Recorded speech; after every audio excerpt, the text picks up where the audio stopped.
Hi friends, welcome to the course on business finance. I'm Professor C.P. Gupta. I will be with you throughout the session on this particular module.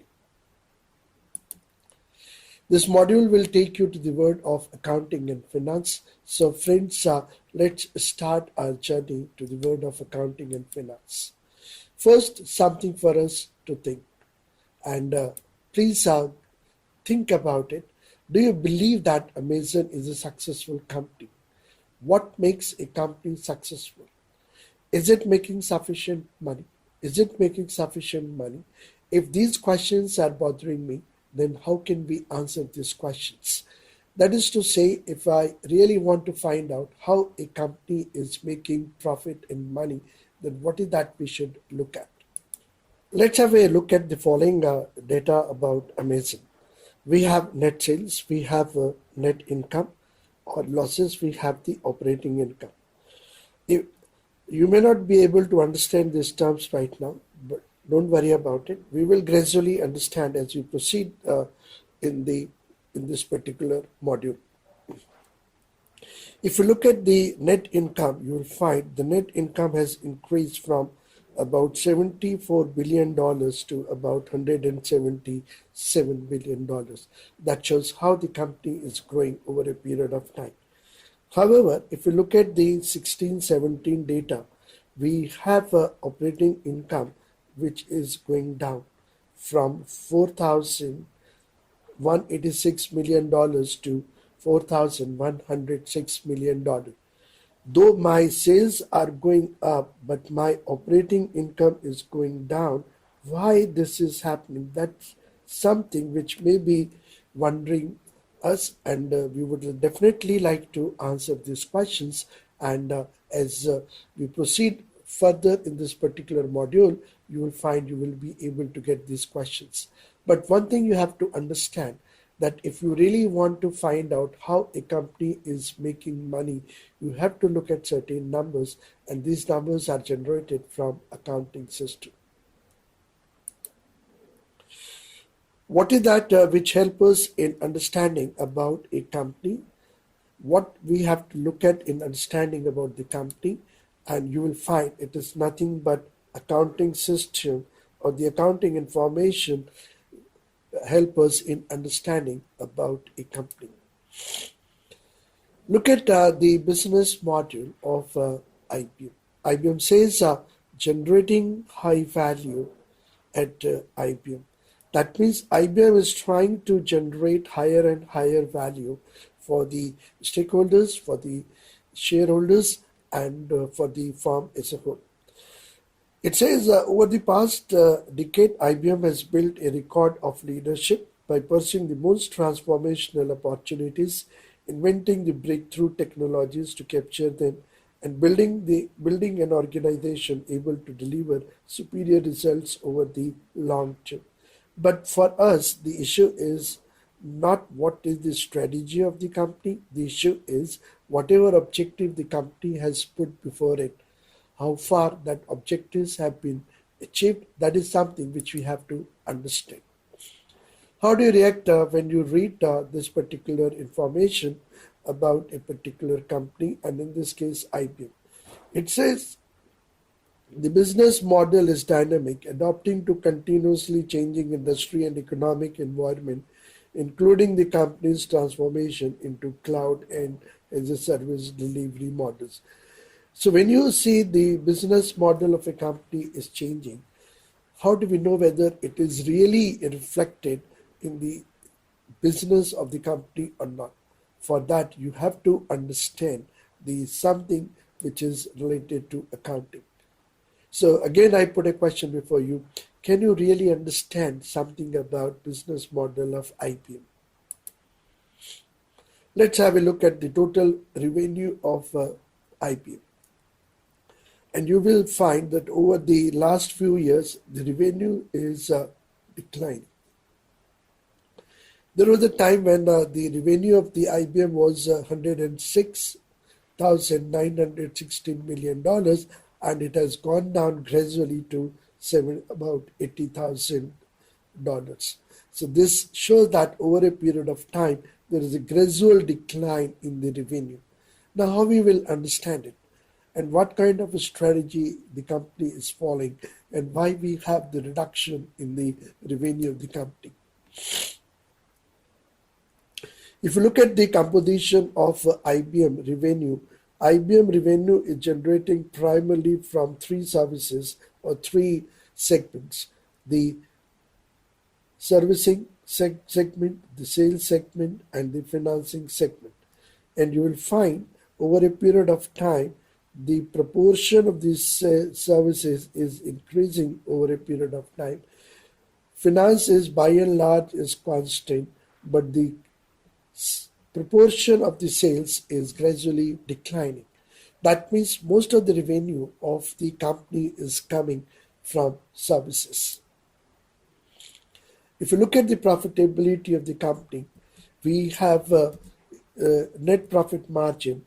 If you see the net profit margin is, of course, the last year it has gone down, but earlier it was maintaining by and large at the same value.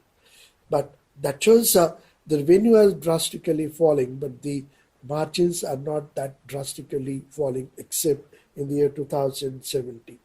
The return on equity is also very high earlier, but now it has gone down in 2017.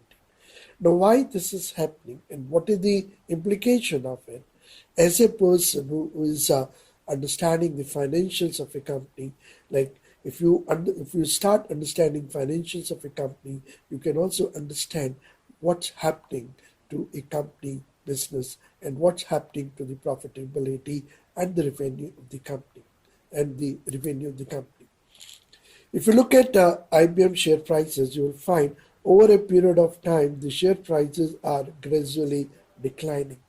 That means the markets are not happy with the revenue and the margin generated by the company.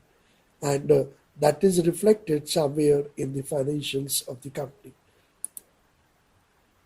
If I compare IBM total revenue with TCS revenue, you find the TCS revenue is continuously decreasing, but the IBM is continuously declining. Why is it happening? Is there something in their business model, or is it something into their strategy? But on the other hand, if you look at the profit margin, you will find TCS profit margin is increasing, is higher than the IBM profit margins. Why this is happening? That is something which we have to understand. You know why I'm putting these things before you? In order to make you appreciate that if we are trying to understand what's happening to a particular company, we have to understand some data which is coming from the accounting system. And therefore, it is important for us to understand the accounting and the accounting data, and that's an imperative for us for this particular course. If you look at the return on the equity, that means return on the shareholders' money, you will find again TCS is having higher rate of return as compared to, I'm sorry, if you look at the return on equity, you will find IBM return on equity is higher as compared to TCS. What does it mean? Revenues are increasing of the TCS. The profitability of the TCS is increasing, but as far as the question of giving return to the shareholders, that is much lower in TCS as compared to IBM. If you see, the TCS return on equity is continuously declining, and it's much lower than what IBM is offering to the shareholders. I mean, it's really surprising and interesting to note that return on equity, that is how much return the company generating for the shareholders, is normally believed to be related with revenue and the profitability. But here, in a contrast with IBM and TCS, if we compare them, if we compare these two companies, IBM and TCS, you'll find IBM is having the declining revenues, profit margins are declining, but still they are able to maintain a good return for their shareholders. On the other hand, TCS is having more revenues, having a more profitability, but it's not able to generate higher rate of return for the equity shareholders. Why this is happening? That is something which you have to understand, and the purpose of this module is to make you understand about all those things. So what is the imperative for us from this discussion? The imperative is we have to understand business of a company. We have to understand accounting, and that is the imperative for us. And that's the imperative of the course on business finance. Second thing for us to think. What do you think? What is the basic function of a finance manager in a business? Or what do you think? What shareholders are expecting from a finance manager at the end of the year? To understand that, we have a module, and I welcome to the module on accounting. And let's have a look at the balance sheet of Tata Steel Limited. Friends, I will be sharing with you financials of the Tata Steels, and this company I have selected just by random. I have no specific reason behind selecting Tata Steel. To illustrate the things, whatever we are going to talk about in this particular course on business finance, I will be using Tata Steel financials. Look at the balance sheet of Tata Steel, and you will find balance sheet is having two sides, the asset side and the liability side. You may not be able to see this in this fashion, the balance sheet of a company in the annual report. I have seen it, I have put it in this manner to make you understand more comfortable manner what a balance sheet is all about. So if you see, liability side is representing sources of fund, and asset side is representing the application of the funds or the uses of funds. When I say sources of funds, basically I'm trying to say to you from where a company gets money to do the business. Is company getting money from the shareholders? Or is a company getting money from the profits of the company? Or is the company getting funds from the banks or from any other lenders? So whatever way you are raising funds, you will find that is coming on the liability side. And where the company is using those funds, that will be appearing on the asset side. For example, whether the company is putting money in the non-current assets like fixed assets, which may be tangible assets or intangible assets, or are they putting in the investments, or are they putting in not in current assets? Wherever they are putting their money, wherever they are putting their funds, that will be reflected on the asset side. Also, you will notice one thing: the total of the assets is always equal to total of the liabilities. You can see the total of the assets is always equal to total of the assets. Now, what does it mean? What story this balance sheet is telling us? The balance sheet tells us that there are certain financial decisions taken by the company over a period of time, and what is the impact of those financial decisions. You will see that they are reflected in the balance sheet. So, for example, financing decision, very important decision for a firm. Financing decision means from where we should get the money. Should we get the money from shareholders? Should we get the money from the bankers? Should we get the money from the profit generated by the company? From where we should get the money to finance our projects? That financing decision will impact my liability side. If you look at the asset side, you'll find asset side talks about the investment decisions of the company, and should we put money in the land? Should we put money in the building? Should we put money in the licenses? Should we put our money in the softwares? Wherever we are putting money, you'll find that money used will be reflected on the asset side, which means there are certain financial decisions which are impacting the balance sheet of a company. So, have you ever wondered what decisions of a firm determine the structure of a balance sheet? There are four decisions you will find which are impacting the assets and the liabilities of the company. one which is very, very important, which we call as investment decisions, or sometimes they are called the capital budgeting decisions. Investment decisions are the long-term decisions which are impacting the non-current asset side of the assets of a balance sheet of a company. Another important decision is a financing decision, from where we should get money, from where we should raise money. This is a decision that helps in determining the amount of the equity in the balance sheet, amount of the retained profits in the balance sheet, amount of the borrowings in the balance sheet. Another important decision which the finance person have to take, that's called the dividend decision. By dividend decision, I mean how much of the profit should be distributed among the shareholders and how much of the profit has to be retained within the business. Depending upon the requirement of the business, the company has to take a decision how much to retain and how much to declare as dividend. And that decision will be called dividend decision. And this dividend decision has a direct impact on retained earnings of the company. Fourth, which deals with your current assets and current liabilities, which is also related to the working capital decisions of the firm. These are the short-term decisions which the company have to take, and we you will find it is impacting the company's asset side and the balance sheet side of the company. So, revisiting our balance sheet again, let me show you how these four different important financial decisions are impacting our balance sheets. The composition of the non-current assets is direct consequence of long-term investment decisions.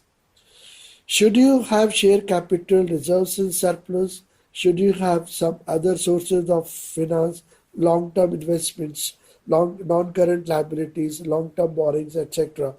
From where we are getting that money, the financing decision is having impact on these items. Reserves and surpluses is directly influenced by the dividend decision of the company. If a company is paying high dividend, that means retained earnings and reserves and surpluses will be reduced. If a company is not declaring any dividend, the amount of the retained earnings will go up. Current assets and the current liabilities represents working capital decisions of a firm. Now, what all this discussion means? It means if a company's financial decisions, investment, dividend, financing, working capital, if those financial decisions are sound decisions, their impact on the balance sheet of the company will also be sound, and that will also create better balance sheet for the company as well as for the shareholders. It means at the end of the day, every shareholders expect a sound balance sheet, and don't forget, sound balance sheet is the result of sound financial decisions which are taken by a CFO or a finance person of that particular company. If you say it balance sheet in totality, you will find balance sheet is a result of two things. One, the accounting system, which record different transactions, and another thing, various financial decisions which are impacting the balance sheet of a company. I repeat what I'm saying.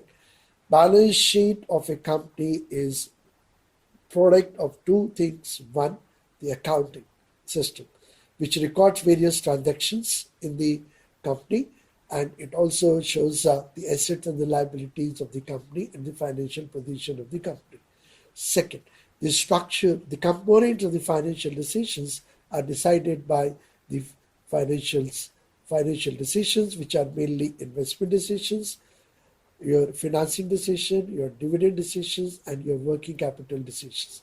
So if we have to understand balance sheet of a company, we have to understand accounting and we have to understand finance. Only then we can appreciate the balance sheet of a company.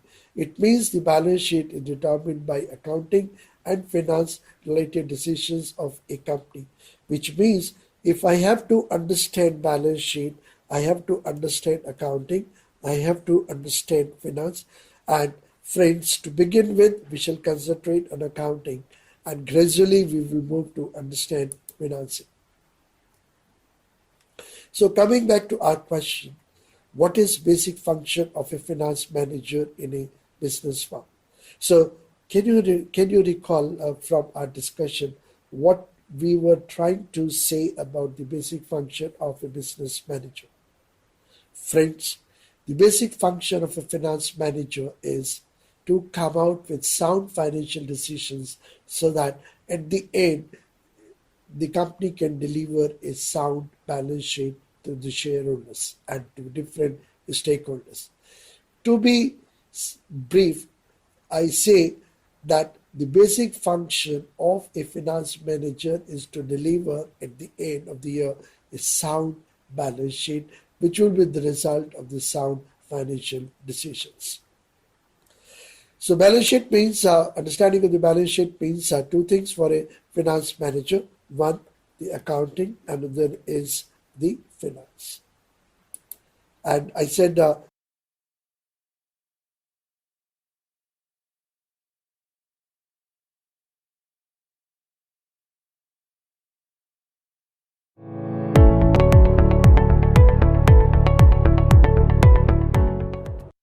we will first start with the accounting. So please don't forget the first step is always the toughest one, but we have to start with that. So let's start with accounting. Understanding about accounting.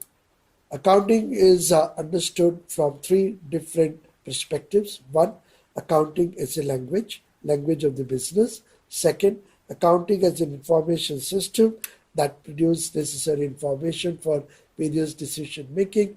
Accounting is also viewed as bookkeeping. So let's try to understand accounting as a language, accounting as an information system, and accounting as bookkeeping. First, accounting as a language of business. Accounting is a language of business and finance. It is the way business people set goals, measure results, and evaluate performance. It's difficult to participate in business if you don't speak the language of business, that is accounting. That means if you are negotiating, if you are in a meeting, if you are talking about business, you have to talk in terms of a language which comes from accounting and which you call as language of business.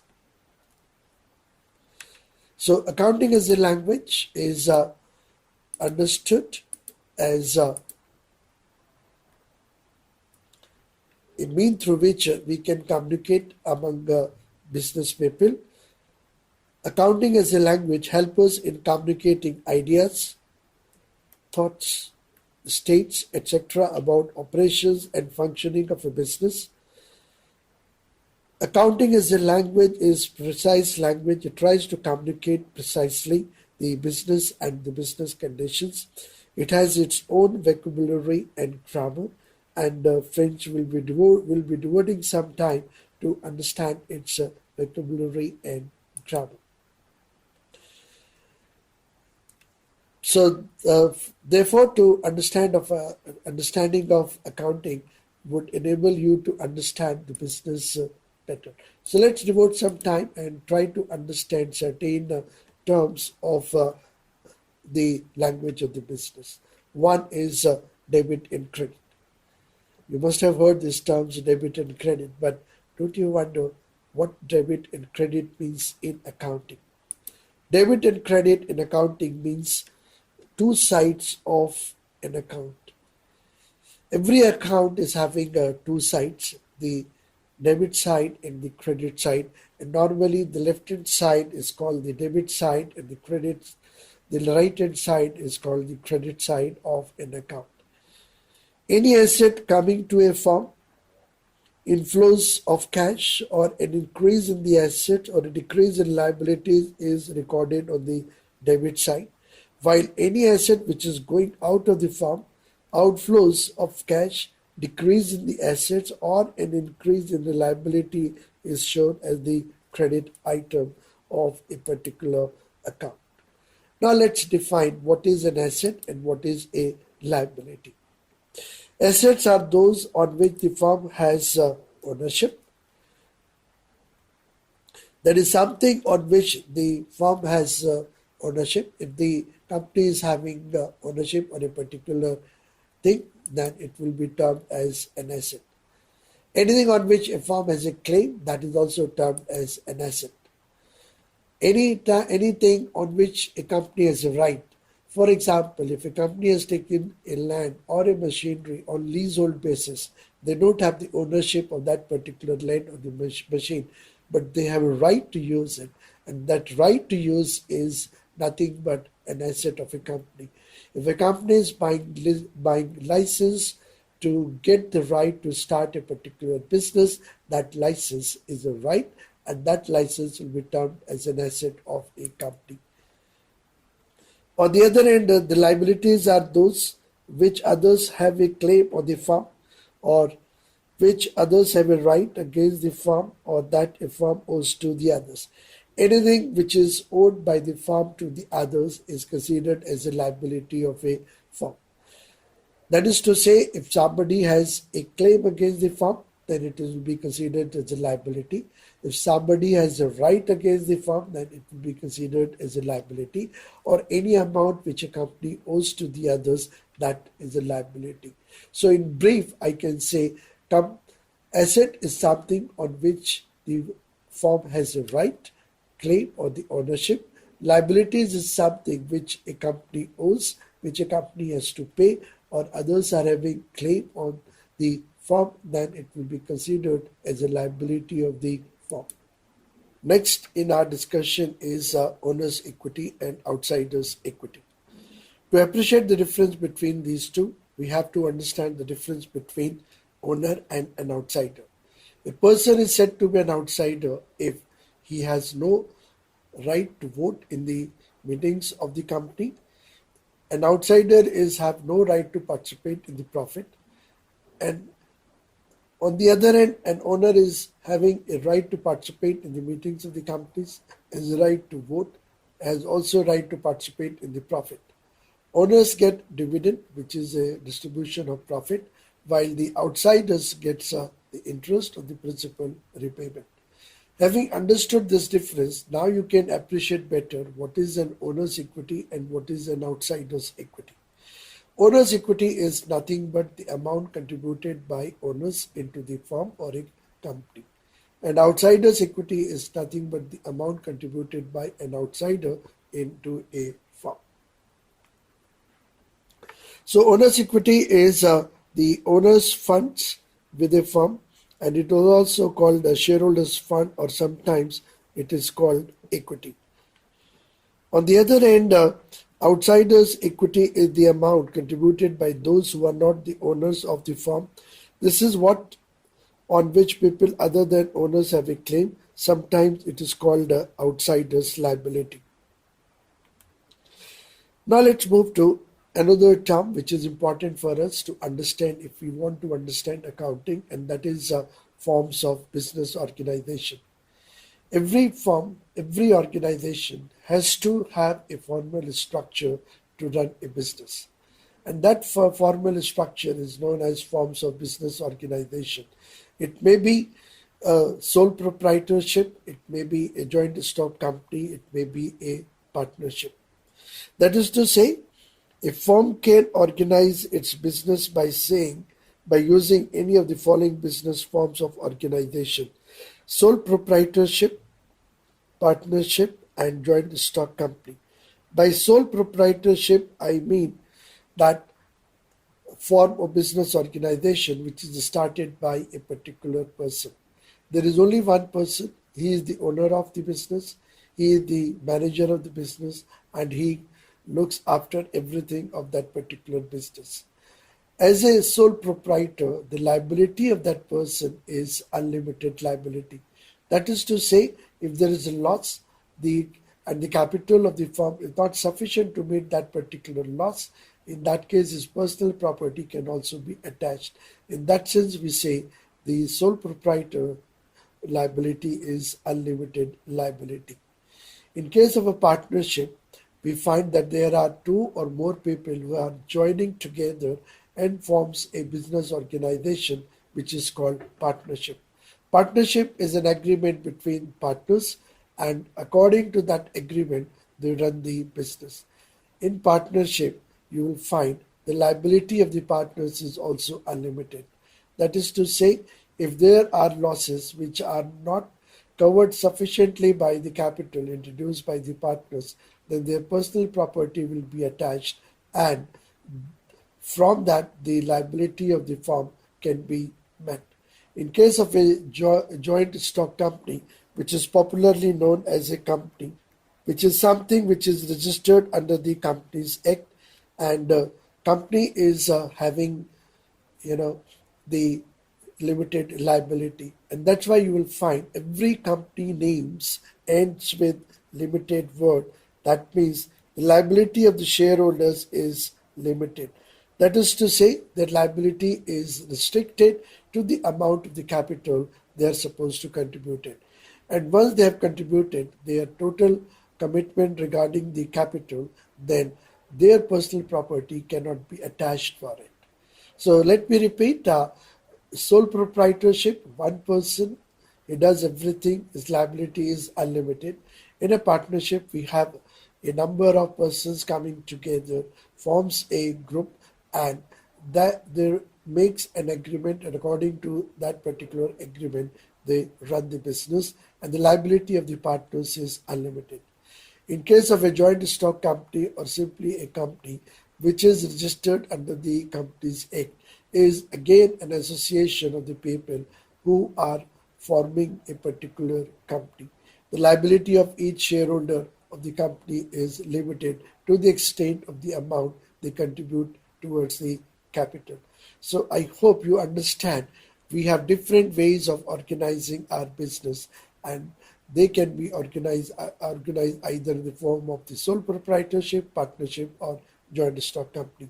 But for this particular module on business finance, we shall be concentrating on joint stock companies or simply companies, and no other forms of business organization. Next term which we are going to talk about is a part of the language of accounting or business, that's the value and price. Friends, there is there are differences between value and price. Many times we use them interchangeably, but in accounting we do make a difference between value and price. Value represents the intrinsic worth of an asset, while price is one which is paid to acquire that particular asset. That is to say, if you buy something, the real worth of it is called its value, and what you pay for it, that's called the price. And it might be possible that the real worth which you get from a particular asset or particular commodity or product may not be equal to the price which you are paying for it. Value comes from the benefits which a buyer is to get from the assets, while price is negotiated between the buyers and the sellers, and that's what the buyers pay for it. In accounting, we record the price of everything and the value of nothing. That means all transactions in accounting are recorded at price and not on the as per the value, which is the intrinsic worth of an asset. Then we move to another concept or terminology which we need for understanding accounting, and that is valuation. Valuation is the process of determining the value of an asset or a liability. Through valuation, we can determine the worth of an asset, or we can determine the value of an asset. Please remember, valuation is a process of determining value and not a process of determining prices. Next, very important concept which you have to understand, the concept of a stock and a flow. The stock is something in which is measured at a point of time, and flow is something which is measured over a period of time. The whole accounting take is based around two concepts, stock and flow. Stock are something which are measured at a point of time, while flow are measured over a period of time. For example, assets of a company, they are measured at a point of time, and therefore they represent a stock quantity. On the other hand, if we look at the income which the company is earning, you'll find income is something which is measured over a period of time, and therefore it will be called a flow concept. So there are many terms there are many concepts in accounting which are called stock concepts, and there are certain concepts which are called flow concepts, and we have to understand the difference between these two. Balance sheet is prepared using stock concepts, and you can see balance sheet is nothing but shows assets and liabilities of a company. That means assets and liabilities are measured at a point of time, and therefore they are the stock concepts. While profit and loss account or the profit and loss statement is based on the flow concepts. All incomes, all expenditures are measured over a period of time, hence they are flow concepts. In brief, I can say the whole construction of the balance sheet is based on the stock concept, while profit and loss account is based on the concept of flow. Now let's try to understand the difference between wealth and income. Wealth is a stock concept which is measured at a point of time. On the other hand, income is a flow concept which is measured over a period of time. Undistributed income adds to the wealth of the firm, while a firm can earn income through its wealth. That is to say,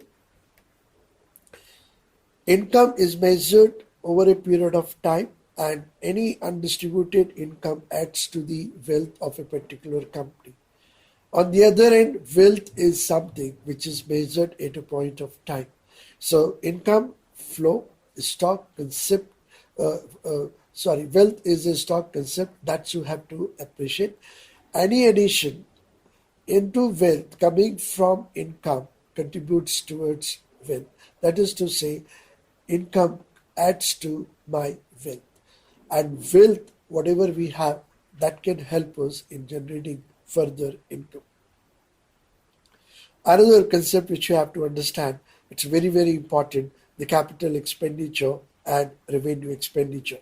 Revenue expenditure sometimes are also known as operating expenditure, and many times we call them as OPEX, the operating expenditure.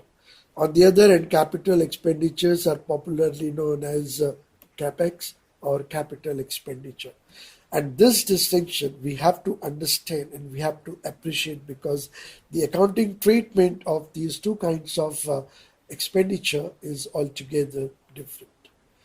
Capital expenditure is incurred on the purchase of assets having life more than 1 year and provides a stream of benefits over a period of time.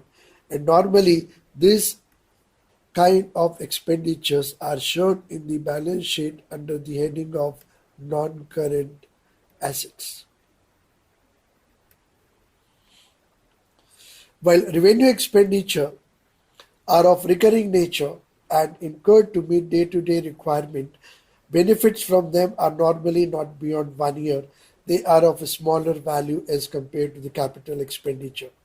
Capital expenditure are shown in the balance sheet, while revenue expenditures are shown in the profit and loss account. So, having understood all this, now, friends, whatever you have learned, let's try to apply it and see to what extent we have understood them properly. Suggest whether the following items are liabilities, assets, expenses, income, or revenue. First, accounts payable. What is it?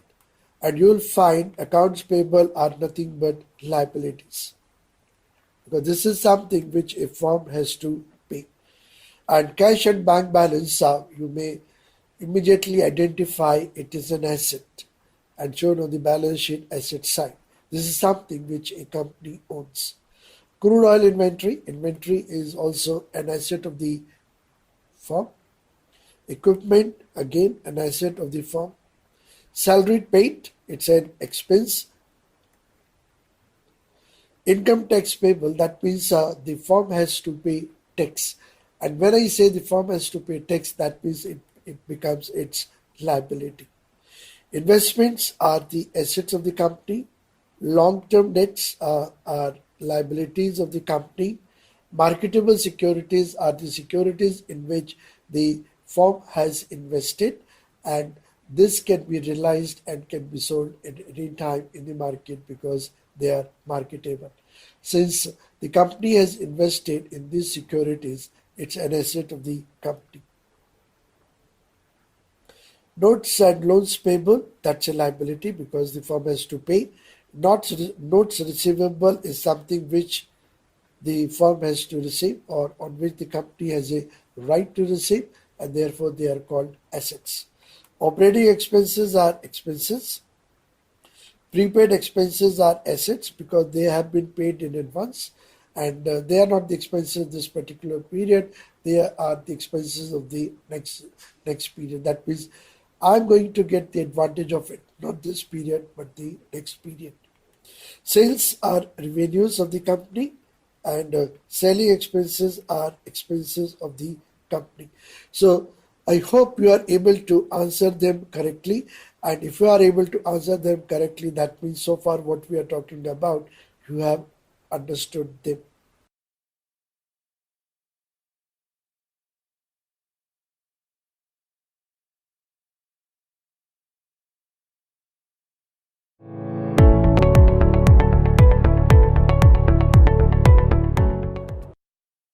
Now let's take accounting as an information system.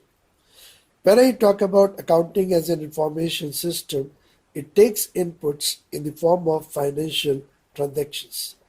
Then it classifies them, records them, processes them, summarizes them, and finally generate necessary reports of them.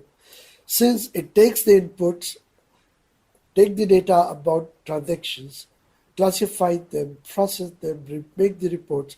In that perspective, we see accounting as an information system. It has inputs, processes, and output. Because of these characteristics, we can also understand accounting as an information system in an organization. So when I say accounting as an information system, what we are looking at is the following. That is, it has the raw data, which comes in the form of the transactions that is fed into the accounting system, and then accounting system process the data, which is the financial data or the business related data. And once the data is being processed, it is provided to the users of the information. And now the question is who are the users of accounting information? There are internal users, that is within the firm or within the company, and there are users who are outside the companies, and we are calling them as external users. Internal users are management and employees, while we have a large list of external users, the owners who are not inside the firm, they are not the part of the business, they are not the part of the management, but they are providing capital in the company. Suppliers of the firm, investors and the lenders of the firm, capital market, regulating authorities like RBI, SEBI, etc., researchers and students. These are the external users who are using the data provided by the accounting information system. And what for this accounting information system information is used, and you will find all the information provided by accounting system is used for decision making purposes. Friends, accounting is also understood in the sense of bookkeeping. When I say accounting is bookkeeping, it means it records transactions and maintain books of accounts. Bookkeepers tend to focus on details, recording transactions in an efficient and organized manner, and they may or may not see the overall picture. As such, it has no focus on analysis and use of information for decision making. In bookkeeping, we just make record of the transactions under different books of accounts, and no analysis, nothing is done for decision making purposes. So, friends, if you see, we have looked accounting from three different perspectives. One, accounting as the language of business; another, accounting as an information system that provides necessary information for decision making purposes; and third, accounting as simply bookkeeping exercise. Our focus on accounting will be of twofold. One, we have to learn language of the business, and second, we have to use this accounting information for decision making purposes. That is to say, the imperative for us while studying, while going through accounting, and while learning accounting is one, understand the language of the business, and second, use the information for necessary decision making. So, friends, let's begin our discussion on accounting by asking the following questions. By asking the following question: what do accountants account for? Everything of value, but in terms of price. I said earlier, when we're talking about value and price, value the intrinsic worth, and price what you pay when you acquire a particular asset. So, though everything which has a value and for which the firm has paid a price, we have to record it. But recording will be done in terms of price. But the question is, where do accountants finally show the value? And you'll find the answer is they show all the value or the price of an asset in the balance sheet. So we start our journey with balance sheet. We define balance sheet a statement that shows assets and liabilities of a company at a particular date. If you remember our earlier discussion, I said all stock concepts are reflected in the balance sheet. That is to say, they are measured at a point of time, and therefore, balance sheet is always prepared at a point of time.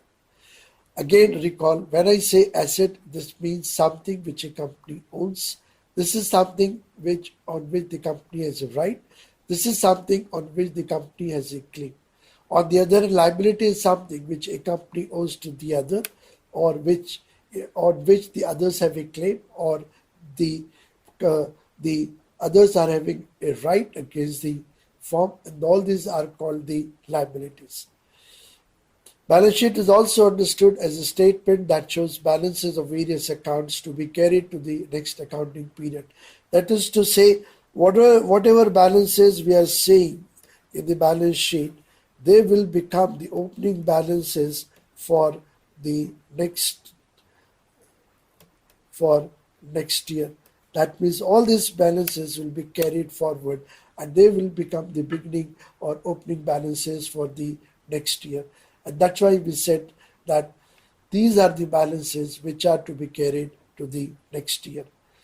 In other words, if a firm has to carry forward certain items, then it must find a place in the balance sheet. Anything which is not there in the balance sheet, it means it cannot be carried forward. Balance sheet gives us an important accounting identity, that is, liabilities are always equal to assets. You will find the total of the asset and the total of the liabilities of a balance sheet is always equal. Now the question is, what is that which makes these two always equal? What is the mystery behind this accounting identity which always ensure that the liabilities total is always equal to the assets total? Nothing mysterious about it. The whole entry system or the whole accounting system is based on what is called double entry system. The whole accounting is based on double entry system. What does it mean? Every transaction will be recorded at two places: debit side, which is also called the asset side; credit side, which is also called the liability side. Since every transaction is recorded on the asset side as well as on the liability side, you will find the total of assets will always be equal to total of liabilities. So there is nothing mysterious behind liabilities equal to assets. It is double entry system, which is being used for accounting purposes, is what is responsible for ensuring equality between assets and liabilities. So again, coming back to our balance sheet, you will find we have the assets total, liabilities total, and they are equal. You have the liabilities total and the assets total, they are always equal. The total of the liabilities and the total of the assets will always be equal because of the double entry system. From this accounting identity, we get an equation that says total liabilities are always equal to total assets. Total liabilities can be further bifurcated into two parts, one which is related to the owners and another which is related to outsiders. If it is related to owners, we call it owners' equity. If it is related to the outsiders, it is called outsiders' liability. Liabilities are credit and assets are debit. The model is based upon the following two basic premises of accounting. One, dual aspect. It means every transaction has to be recorded assuming it has a dual effect on our accounting system.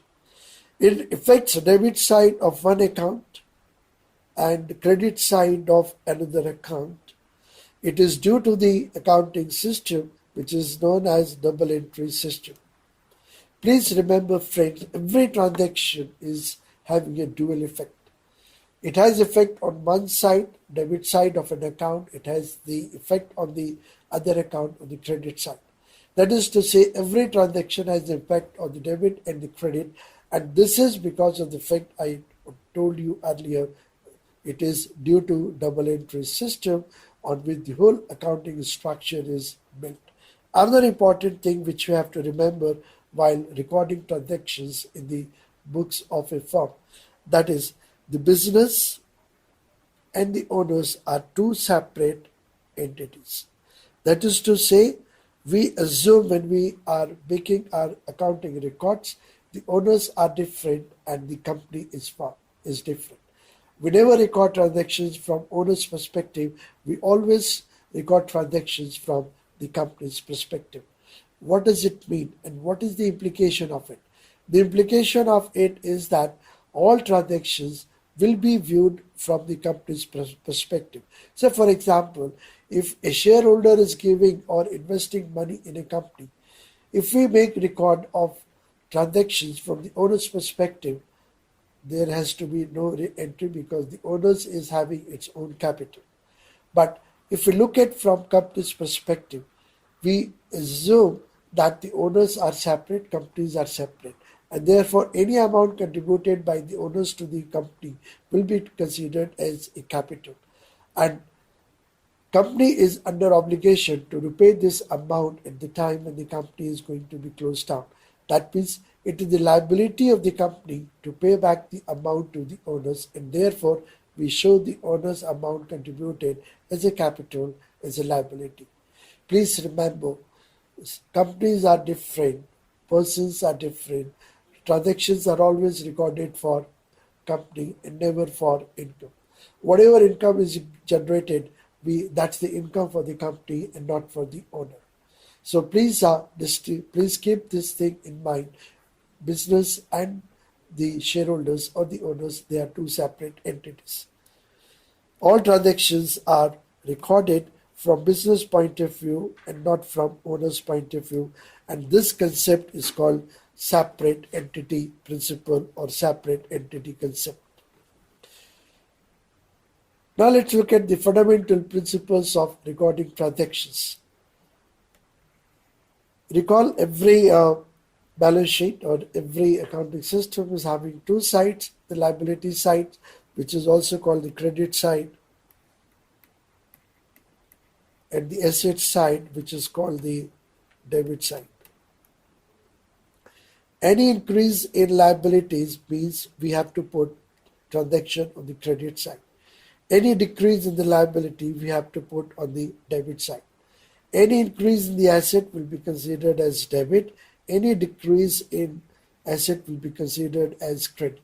So friends, If you want to know how the accountants are recording transactions, they follow certain basic principle. And the principle is, if there is increase in liability, put on the credit side. If there is a decrease in liability, put on the debit side. If there is increase in asset, put on the debit side. And if there is a decrease in the asset, put it on the credit side. So that's a very fundamental principle on the basis of which transactions are recorded in the books of account. Now let's have a look on the other rules for recording transactions in accounting. If transactions are related to persons, that means if there are transactions between two parties or two persons, then the person who is receiving anything, that person will be debited, and the person who is giving, that person will be credited. That is to say, debit the receiver and credit the giver. If transaction is related to the assets, then debit what comes in. That means whenever an asset is coming into the business, we have to put it on the debit side. And when an asset is going out, we put it on the credit side. That is to say, debit what comes in and credit what goes out. If transactions are related to expenses, losses, income, and gains, then we debit all the losses and expenses and we credit all the incomes and gains and profit. So let me summarize what we are talking about. If transactions are related to persons, then debit the receiver, credit the giver. If the transactions are related to assets, whenever an asset is coming in, put on the debit side. When an asset is going out, put on the credit side. If transactions are related to expenses, income, losses, and gains, then any expense, any loss which we are having, that will be put on the debit side. Any income or the gain which we have on the credit side. So if you keep these principles in your mind, then you can do the transactions of you can you can record the transactions in a proper manner. So let me summarize. What are the rules we have to remember while making record of the transactions? One, liabilities, if they are increasing, put it to the credit side. Liabilities, if they are decreasing, put on the debit side. Assets, if they are increasing, put on the debit side. If they are decreasing, you have to put on the credit side. If the transactions are happening between the people, debit the receiver, credit the giver. If the transactions are related to assets, whenever assets comes in, put on the debit side. Whenever an asset goes out, put on the credit side. All expenses and losses will be put on the debit side. All gains and income will be put on the credit side. So friends, now let's take a view about the whole accounting process. Accounting process is start with the recognition of transactions. Transactions are recorded in different books of accounts, which may be journal, which may be cash book, which may be a sales book, which may be a purchase book. From these books, we transfer transactions into their respective accounts. And these respective accounts are put in a book which is called ledger. Whenever transactions are happening, first we record them in a chronological order, day-wise, time-wise. And then we post them into ledgers as per their respective accounts. Once we are through with the ledger, that is, once we are through with the preparation of all accounts, we find out the balances of these accounts. Then all these balances of the accounts are put in a statement which is called trial balance. And we call it trial balance because in it, the total of the debit balances should be always equal to total of the credit balances. Friends, normally DR is used for debit and CR is used for the credit. And many times you will come across these abbreviations about debit and credit. Trial balance is a statement that shows the total of debit will be always equal to total of credit. And if there is something which is not matched or in which where we don't have equality between the total of debit and the total of credit, that indicate that there is some mistake somewhere in our accounting process and in our account books of accounts. Once we are ready with the trial balance, then we prepare what is called financial statements or the final accounts. And these financial statements include three important financial statements. One, balance sheet. Another is the profit and loss account. And third is cash flow statement. So whenever somebody is talking about financial statements or final accounts, please remember that person is talking about three important statements. One, balance sheet. Another is profit and loss account. And third is the cash flow statement. Now the question is, what triggers that accounting process? And you'll find transactions. Whenever transactions are happening, the whole accounting process gets triggered, and then we have to do necessary activities to record the transactions. But question is, how do we know when a transaction has taken place?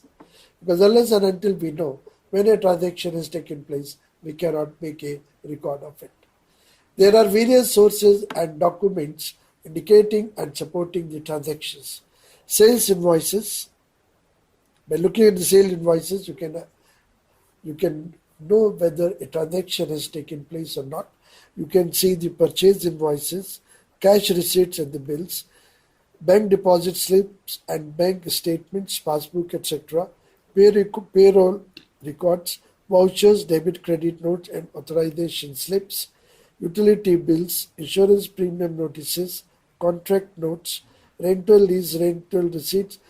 These are some of the documents by looking at which you can come to know whether a transaction has taken place or not.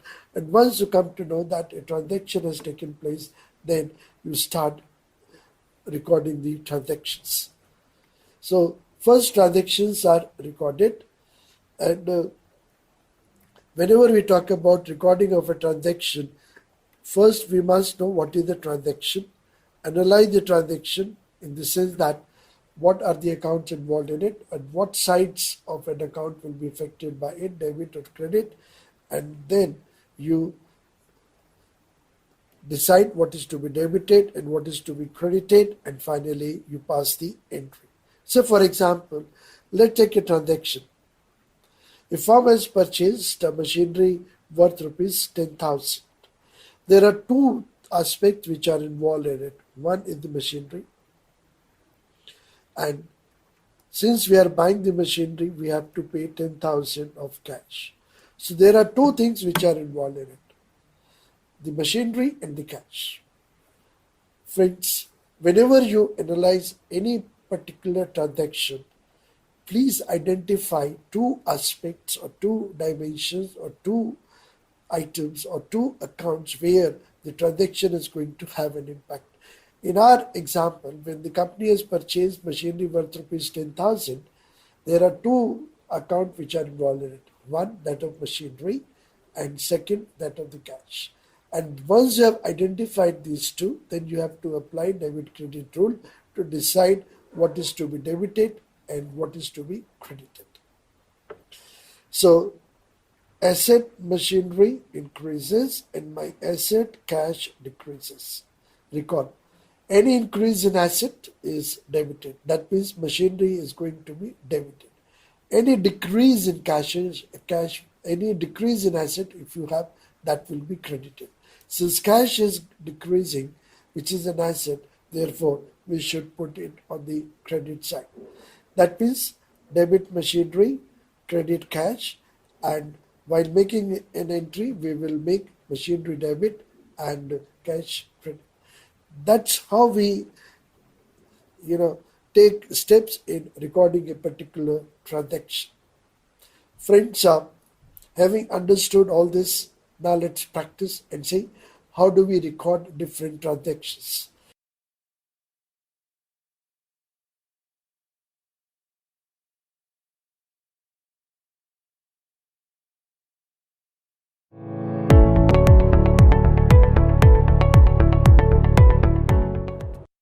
So we have a number of transactions. One, invested additional capital of rupees 50,000 in cash. What does it mean? The owners have invested additional capital of 50,000. So 50,000 of cash is coming into the business. So there is one aspect which is cash. Another is capital has been introduced. So another aspect is capital. This transaction invested additional capital of rupees 50,000 in cash is having two aspects. One, the cash and the capital. Cash is an asset coming in, going up. Therefore, it is to be put on the debit side. Capital is a liability of a firm towards the owners, and the liability is increasing. Therefore, it should be put on the credit side. Finally, you will find cash will be debited and capital will be credited. Another transaction. Purchase goods of rupees 1,60,000 from KS Trading Company on credit basis. So when we are buying purchases, when we are buying goods, then one aspect involved in the purchasers, and then another person or the party which is involved is in the transaction is KS Trading Company. Purchases means goods are coming in, therefore they should be debited. KS Trading Company is a person giver, and therefore it should be put on the credit side. Payment made to Messrs. SME Private Limited, rupees 4,900. SME Private Limited is a receiver, debit the receiver, put on the debit side, cash is going out, credit. Salaries paid, salaries is an expense, expenses are always put on the debit side, cash is going out, cash will be put on the credit side. Paid commission, commission is an expense, and therefore it will be put on the debit side, and paid through a check, the bank balance will be reduced, and therefore it will be put on the credit side. Machinery worth rupees 20,000 purchase, machinery coming in, debit, and your cash is going out, that will be credited. A bill for rupees 50,000 raised for the consultancy services rendered to a client ABC. So when we are raising bill for the services, that means we are recognizing this as a revenue. So my services or my revenue will be credited because that's income, and the person to whom we have to receive the money, the client ABC, that will be an asset for us because we are having claim against that particular person. So client ABC will be debited, consultancy services revenue will be credited. A bill of rupees 40,000 received from the transporter. So transportation expenses will be debited. We have to pay money to XYZ, who is our accounts payable, and that's a liability. We have received interest. So when we receive interest, our bank balance goes up, debit, and interest is our income, and therefore we should put on the credit side. So friends, by looking at these examples of different transactions and deciding what is to be debited and what is to be credited, you get a fair idea in your mind how transactions are recorded by accountants in a firm. Now let's take other transactions for testing purposes. Purchase supplies for cash. Friends, try to recall what are the two aspects involved in it, and then you decide what is to be debited and what is to be credited. When you say purchase supplies for cash, what does it mean? Cash is going out and purchases are happening, goods are coming in, therefore purchases will be debited and cash will be credited. Purchase supplies on account from X Limited. So again, goods are coming in, purchases are happening, that's also an expense, debit, and we have to pay money. We have not paid yet, but we have to pay money to X Limited, and that results into a liability. An increase in liability will be always put on the credit side. So my transaction will be recorded as purchases debited, X Limited, credit. Received cash for services performed. So when you are receiving cash, cash is coming in, so cash will be debited, and that is for the services, and you are recognizing revenue from the services. Revenues are always put on the credit side. So cash debited because of coming in. Revenue is always income. Incomes are always credited. So revenue from services will be credited. Paid for utilities. Utilities expenses debit. Cash is going out. Therefore, it's credit. So friends, by this testing exercise, you may be able to, you know, able to do, able to identify what is to be debited and what is to be credited, and how do we decide what is to be debited and what is to be credited. Further, paid rent for October. Rent is an expense and cash is going out. So rent will be debited, cash will be credited. Billed Y Limited for delivery services on account. So Y Limited, we have to get money from Y Limited. That means on Y Limited we have a claim, that is an asset, and delivery of services is a revenue generated, or it's an income for us, that will be put on the, that will be income, and incomes are always put on the credit side. So Y Limited debited and revenue from services will be credited. Paid creditors on account. That means we are paying money to the creditors. Creditors are those to whom we have to make money. So creditors are receiving the money and our cash is going out. So creditors will be debited and your cash is going out will be credited. Received cash from Y Limited on account. That means money is coming in. So cash will be debited. Y Limited is the giver of the cash and that Y Limited will be credited. So by all these examples, friends, you must be able to appreciate how do we decide what is to be debited and what is to be credited. So having understood this, now we are in a position to appreciate balance sheet in a better way.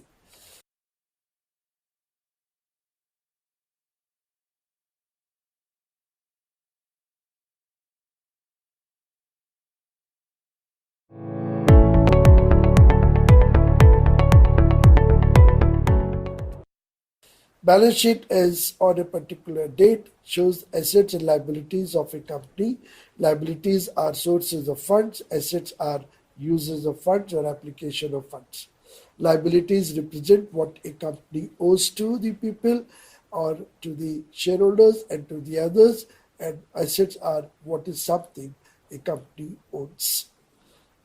Having understood the basics of balance sheet, now let's try to understand balance sheet, actual real life balance sheet of Tata Steel Limited. Friends, as I said earlier, this company we have taken as a case study for our whole discussion related to accounting. The balance sheet which we see before us is prepared as per the Schedule 3 of the Companies Act 2013. In this format, first we show the asset side of the company and then we show the equities and liability side of the company. So that the way the companies are preparing their balance sheet as per the Schedule 3 of the Companies Act 2013. Now let's take one by one item of the balance sheet and try to understand what exactly they mean. To begin with, let's first take the asset side of the balance sheet and then each and every component of the asset side of the balance sheet, try to understand, try to appreciate, and try to understand why those items are there in the balance sheet and why they are at a particular value in the balance sheet. Now let's look at the asset side of the balance sheet of Tata Steel. And first in that we see property, plant and equipment. Property, plant and equipment is nothing but the fixed assets of the companies. These are the tangible assets. These are the assets which you can see, you can feel, you can touch, and these are the assets which are having life longer than 1 year. All assets under the heading of property, plant and depreciation, property, plant and equipment, they are subject to depreciation. Depreciation has to be provided as per the rates provided by the Companies Act 2013. Those rates are minimum. However, if a company wish to provide depreciation at a higher rate, they can do it. but minimum they have to provide as per the rates which are given in the Companies Act 2013. Please remember, property, plant and equipment, these are the long-term assets which are tangible assets, and these assets are subject to depreciation. The figure which we see in the balance sheet, that figure is after providing for depreciation.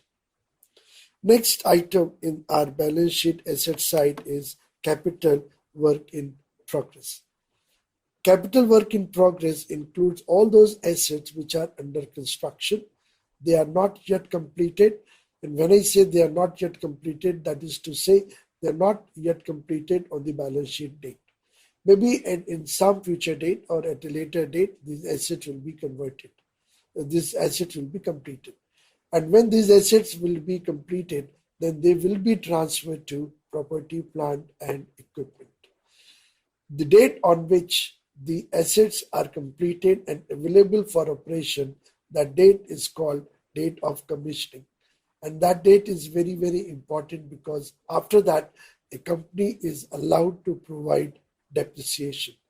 As long as an asset is under progress or under construction, the company cannot provide depreciation on it. Now let's take the next item of the asset, that is intangible assets. Intangible assets are the assets which are not having any physical existence. These are the assets which cannot be seen, which cannot be touched. Examples of intangible assets may be goodwill, if it is being acquired by a company, patents, copyrights, licenses, softwares. These are all examples of intangible assets. Intangible assets are subject to amortization. On tangible assets, we provide what is called depreciation. Similar thing we provide on intangibles, which is called amortization. All intangible assets are subject to amortization except goodwill, which is for impairment. What is that impairment? We will talk shortly. The amount which we see of these assets in our balance sheet, that is after amortization. So please remember, on tangible assets, we provide for depreciation, and on intangible assets, we provide for amortization. Similar to capital work in progress, for tangible assets, we have intangible assets under development. These are the intangible assets which are under construction or under development. On the balance sheet date, they are not completed, and as soon as they are completed, they will be transferred to your intangible assets. Then we have investments in subsidiaries, associates, and joint ventures. This is the amount a company has invested in its subsidiaries or in its associates or in joint ventures. If you see the investments made in property, plant and equipment, that's within the firm. If you see the investment in intangible asset, you will find that is also within the firm. But when we talk about investments in joint ventures, subsidiaries, etc., then we are finding that the money is going outside. The company is investing outside the firm or the company. Then we have what is called financial assets. Your bonds, your debentures, units of mutual fund, fixed deposits. These are all examples of financial assets. It might be possible that a company is investing its resources or funds in financial assets. Financial assets may be investments, loans, derivative assets, and other financial assets. These are financial investment which are again made outside, and that shows this is the investment which is made by company outside the company, but not in the associates and not in the subsidiaries or joint ventures of the companies. Then we have the income tax assets. These are the assets which are also known as deferred income assets. These are the assets which are arising because there are differences in the profits as per the calculation, as per the Companies Act and as per the Income Tax Act. Friends, Companies Act provide different ways to calculate profits. Income Tax Act provide different ways to calculate profit. That is to say, company has to keep two sets of books, one as per the Companies Act, one as per the Income Tax Act. Something which is prepared as per the Companies Act has to be submitted with the income tax authorities, and something which is prepared as per the Companies Act has to be submitted with the shareholders. What we observe, the way the profits are calculated by using the Companies Act provisions and by using the income tax provisions, these two profits are totally different. Then question arises, is there any mechanism to reconcile those differences? The answer is yes. We need to reconcile the differences between the profits as per the Companies Act and profit as per the Income Tax Act. In that reconciliation process, we may create certain deferred tax assets or deferred tax liabilities. In this item of income tax assets, that refers to deferred income tax assets which are arising because of the differences between the profit as per the Companies Act and profit as per the Income Tax Act.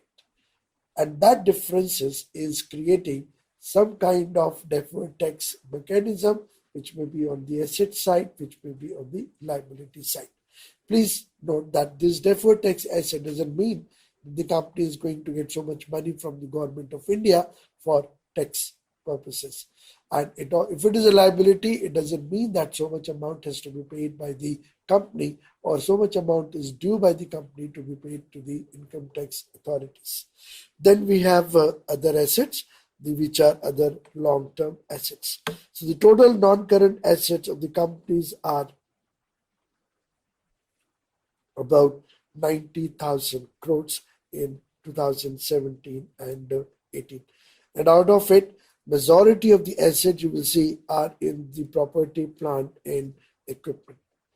That means this company is a manufacturing company, and to produce its product, it needs a huge equipment, huge plant, and that plant requires huge investment.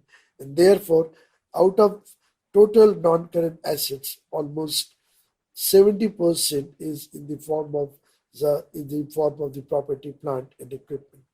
Then we have current assets. Total current asset is sometimes called gross working capital. This is the amount which is required for meeting day-to-day requirement. In current assets, we have inventories. When we talk about inventories, we say it includes raw material, work in progress, finished goods, spares, consumables, and packaging material. These are the components of inventories, and they are going to be used in the production process. Any unused amount of it, as on the balance sheet date, will be shown as a part of inventory, and the same will be carried forward to the next year. All inventories are valued at cost or the market price, whichever is lower. In order to get the cost, there are two methods which have been prescribed. One is what is called FIFO, first in, first out. That means we have to determine the cost of inventory on the basis of first in, first out. There is another method in which we take cost, which is weighted average cost of inventory. That means we are calculating cost of inventory by making use of the concept of weighted average. So please remember, inventories are always valued at cost or market price, whichever is lower. Cost can be calculated either by making use of FIFO or weighted average.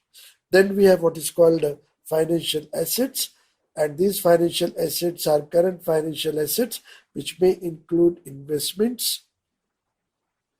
And friends, recall trade receivables are those which are there because the company has sold goods on credit basis. These are the consumers from from whom the money has to be received in near future. Goods have been sold to them, but the money has not been received as on the balance sheet date, but we can receive the money in near future. Then we have cash and cash equivalents. And by cash equivalents, I mean those amount which are very close substitute of cash. They normally include marketable securities, debt marketable securities, or very short period deposits. These are equivalent to cash and therefore they are shown as cash and cash equivalent. Then we have other balances with banks, the loans which have been given to the suppliers, which have been given to the employees for short period purposes. Then we have derivative assets, we have other financial assets. So these are the various financial assets you can find in the balance sheet of a company. Then we have other current assets. And the total current assets of the Tata Steel is about 20,000 crore in 2017, and it has jumped to 34,000 crore in the year 2018. And you can see approximately about 22 to 22% of the non-current asset is our current assets, or about you can say approximately 1/5 of total asset is in the form of the current assets, and 4/5 or 80% is in the non-current assets. And why there is a increase in total current assets of the company from 17 to 18, that is from 20,000 crore to 34,000 crore. The most important reason you will find, the company has made huge investment to the tune of about 9,000 crore in short term or in current investment, and that because of that you will find the current assets of the company has increased. So friends, I think by having discussion on each and every item of the asset side of the company, you get a feel what all these terms are and what they are representing in the asset side of a company's balance sheet. Having discussed it, now let's move to the liability side. But before that, let's test our understanding about what we have discussed about assets. First, raw material. You will find raw material is shown in the current assets. Then finished goods are also shown as a part of current assets. Tangible fixed assets are shown as a part of non-current assets. Debtors expected to be realized within 12 months, you will find that is shown as a current assets. Cash and cash equivalent is also my current assets. Intangible assets are my non-current assets. Investment in subsidiaries is non-current. Housing loan to employees is a non-current assets. So by looking at this, you can understand what is a current and what is non-current. Let me repeat. Any asset which is having a life beyond one accounting period or one accounting year, then it is called a non-current assets. By having non-current assets, we are going to get the benefits of it over a period of time, and that too beyond 1 year. Current assets are the assets which are going to be realized within one accounting period or within 12 months or within one operating cycle of a company. These are the assets whose benefits we are going to realize within a year, and these are the assets which are going to give us benefits in a short period of time. And such assets we are calling them as current assets. So friends, by going through this exercise, you may be able to appreciate the difference between the current assets and current liabilities. Current assets and non-current assets.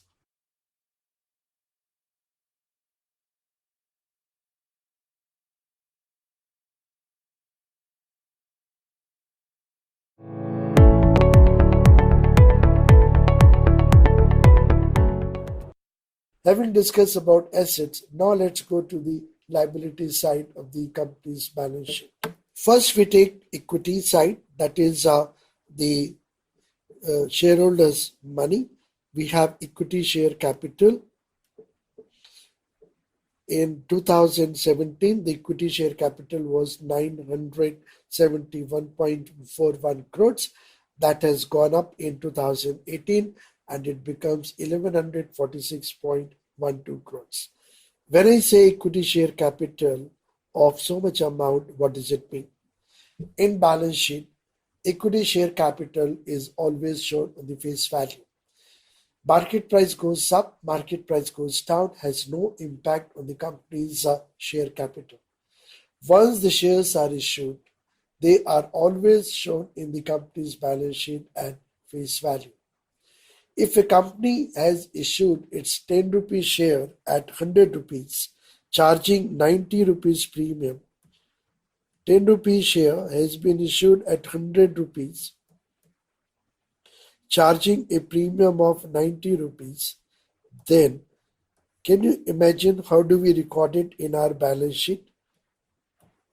Recall, this is our liability side. For example, this is our asset side. Company has issued shares at 100 rupees. That means its bank balance will increase by 100.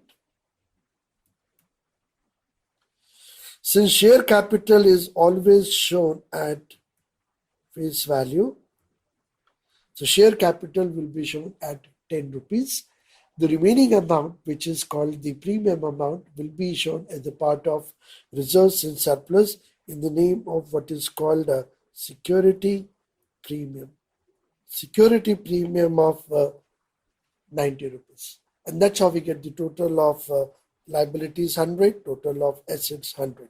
So I repeat, if a company is issuing its 10 rupees share for 100 rupees, charging a premium of 90 rupees, asset side, its bank balance will go up by 100 because that is the amount coming in. Share capital will be shown always at the face value.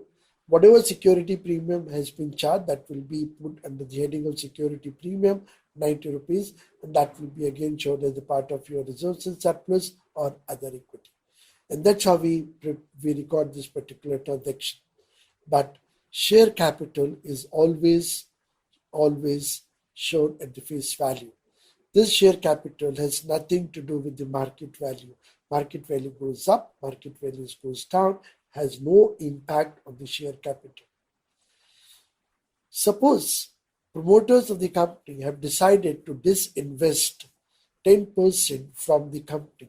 Can you imagine what will be the impact on the company's balance sheet? I repeat my question. Promoters are holding bulk of a company's share.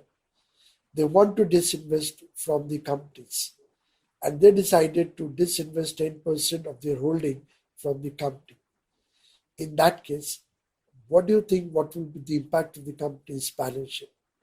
Think you'll find there will be no impact on the company's balance sheet. Promoters are having shares, public is getting shares from the promoters, and promoters are getting cash from the buyers, and in that way you will find company is not coming into picture. Once shares are issued by the company, whosoever is buying, whosoever is selling has no impact on the company's balance sheet. Then we have very interesting instrument here, which is hybrid perpetual securities.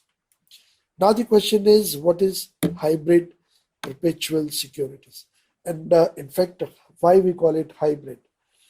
Equity, if you look at equity share capital, they have a characteristic that they have indefinite life, they have perpetual existence, and their life will come to an end when the company is closing down. As long as company exists, the equity share exists. So equities are having perpetual life in that particular sense. On the other end, we have some categories of preference shares which we call as a preference shares. So let me explain what is a preference shares. Preference shares are called preference shares because they are having preference over equity. Now the question is preference regarding what? If preference shares is having preference shares, then they must have preference over equity in terms of certain conditions. And the conditions are following. One, if dividend has to be paid, first dividend has to be paid to the preference shareholders, then company may decide to pay to the equity shareholders if the company decides to do that.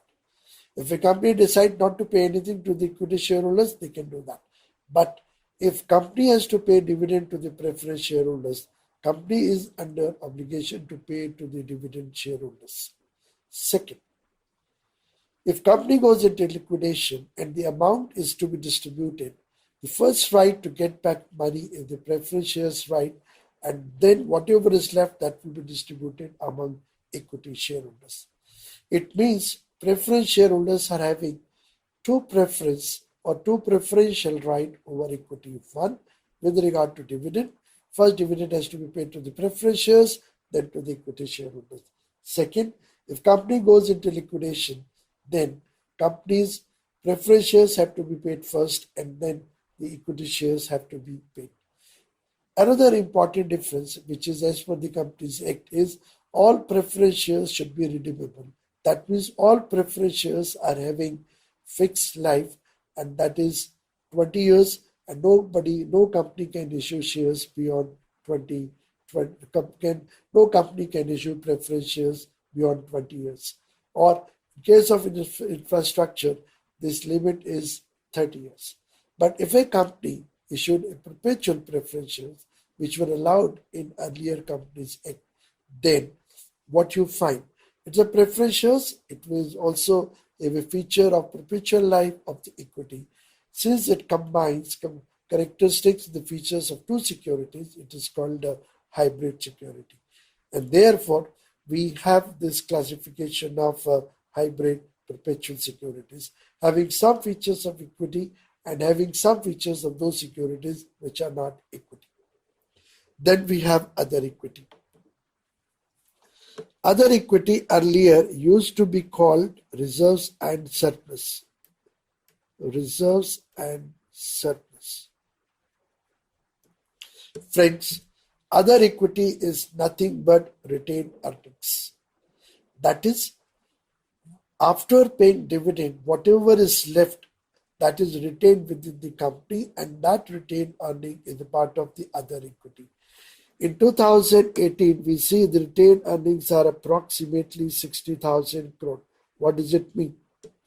That means from the date when the company started till 31st March 2018, the company has accumulated profits which have been retained within the business to the tune of 60,000 crore approximately. 60,000 crore is the profit earned by the company, not distributed as a dividend, has been retained within the company, used for financing the activities of the company, and that's what is being called other equity. Other equity, reserves and surpluses, retained earnings, these are the terms which are being used interchangeably. The total amount under the heading of equity is known as shareholders' fund. That means out of the total equity and liabilities, about 63,000 or approximately 64,000 crore is of the equity shareholders. In 2018, our total equity and liabilities is about 1,25,114.3 crores. So approximately you will find 50% of this money is coming from shareholders' fund, either by their contribution towards share capital or towards or from retained earnings of the companies. Having discussed it, now let's go to the outsiders' liability. Non-current liabilities are the outsiders' liability. The liabilities which are not due to the owners of the company. They include borrowings, the long-term borrowings. They have the derivative liabilities, and they have other financial assets. So company has a huge amount of borrowings to the tune of approximately 24,500 lakhs. Provisionings, Retirement benefits and obligations, deferred income, the income which has been earned but it has not been realized and therefore it has been deferred and will be realized at some date in future. Then we have deferred tax liability. If you remember, this was the concept I was talking to you. There are differences when we calculate tax as per the Companies Act and tax as per the Income Tax Act. To take care of the differences and to reconcile those differences, we may in that process create what is called deferred tax assets and deferred tax liabilities. The impact of it will be shown in the balance sheet under the heading of deferred tax assets or deferred tax liabilities. And these are the amounts which are not supposed to be received from Government of India, nor deferred tax liabilities are supposed to be paid to the Government of India. They are just book entries to reconcile the differences between the profits and thereby tax thereon as per the Companies Act and as per the Income Tax Act. So friends, now you must have understood what is a deferred tax asset or deferred tax liabilities. Now, having discussed all these things, and before we proceed further, I would like to discuss very important difference between provisions and reserves. Though both looks to be similar, but actually they are different items. Provisions are charged to profit and loss account. What does it mean? That means if you provide for provision, your profit will go down. On the other hand, reserves are created out of profits. That is to say, when you provide for reserves, there will be no reduction in the profit. Profit will remain as it is. However, the profit will be appropriated or will be used for creating reserves. Another difference. Provisions are always created for future contingent liabilities. That means if you believe that in future you are going to pay something, you are going to incur some expenses, you are going to pay for some liability, then you have to make a provision for that particular future contingent liability. The moment you provide for provision, you'll find your profit is going down. However, when you create reserves, you are not reducing the profit, but reserves can be general reserves, reserves can be for a particular purpose. But provisions are always for a specific purpose. Reserves may not be always for a specific purpose. So friends, now you are able to understand the difference between provisions and reserves. Provisions, charge to P&L, reserves, appropriation of profit. So having discussed these equities and non-current liabilities, let's move to the next item in the balance sheet, liability side, and that is the current liabilities. In current liabilities, first we have financial liabilities, which includes borrowings, trade payables, derivative liabilities, other financial liabilities. This is the borrowing for a short period of time. Trade payables are those suppliers from whom we have taken the supplies or we have got the goods on credit basis. As on the balance sheet date, the payment has not been made, but in due course, the payment will be made to these people, and therefore they are called trade payables. Other term for them is accounts payable or notes payable. We have provisions. Earlier also, we have seen non-current provisions. These are the provisions to take care of the long-term contingent liabilities. These are the provisions which have been created for taking care of the short-term contingent liabilities.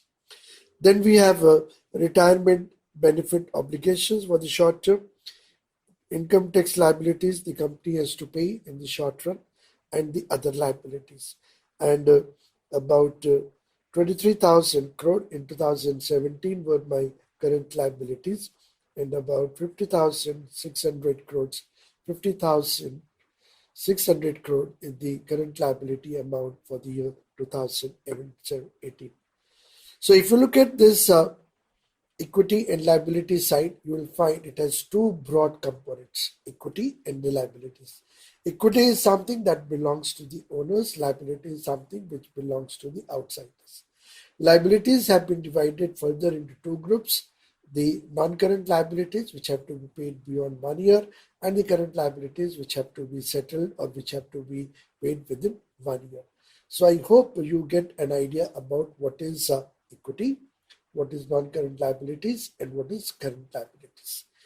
Having understood this, let's try to apply our understanding and proceed further with this particular understanding. Please note that total liabilities of a company includes owner's liabilities and outsiders liabilities. So the total liabilities is equal to owner's liability plus your outsiders liability. Friends, having discussed the basics of balance sheet, equities and liability side, having understood what is the current liability as non-current liabilities, let's try to test our understanding about what is current liabilities, what is non-current liabilities, or we have been given a number of items and we have to classify what item will be put under the heading of current liabilities and what items we are going to put under the heading of non-current liabilities. Let's take the first item, which is creditors or accounts payable. What do you think? Where it will be covered? Will it be covered under current liabilities or will it be under non-current liabilities? Give a thought. And you will find creditors or accounts payable, these are ones which have to be paid within one accounting period, and therefore they are labeled as, they will be put under current liabilities. Another item is bonus with vesting period of 3 years. What does it mean? Company is under obligation to pay the amount of the bonus provided the person concerned has served the company for at least 3 years. That means company has a liability to pay bonus, but that liability is not in the coming 1 year. It will arise after the 3 years. And since it's going to be there after 1 year, therefore, it will be termed under the heading of non-current liabilities. Friends, another item is bank draft, bank overdraft. And what is it? This is some kind of a loan facility which a company has taken from a bank. Bank overdraft is a short-term facility and therefore it will be put under the heading of current liabilities. Loan from a bank is normally taken for a longer period of time. Hence, it will be put under the heading of non-current liabilities.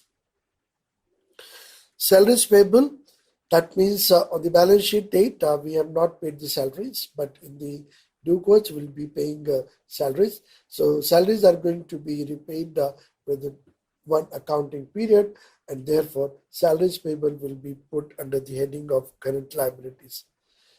What about provision for tax? Provision for tax is the amount which have been kept aside for the payment of the tax, and normally the payment of tax is going to be there within one accounting period, and therefore provision for tax will also be taken as a part of current liabilities.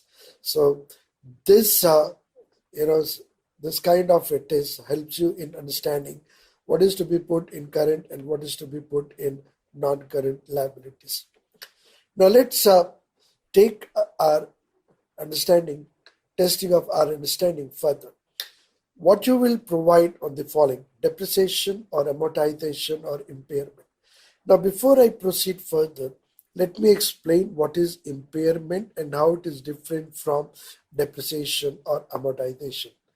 Impairment means permanent loss to a particular asset. For example, due to some reason or the other reason, a computer is damaged after 6 months and it is no longer in use. It cannot be used. It has to be written off because it is a complete loss. Then we say it has impairment. Another example. Suppose we have a machinery and because of some reason or the other reason, machinery is not going to perform in the future, and as a result we are not going to get any benefit out of it in the future. It loses its value. When it loses its value, we say the asset is subject to impairment, and that impairment loss has to be booked in profit and loss account. Let's take another example.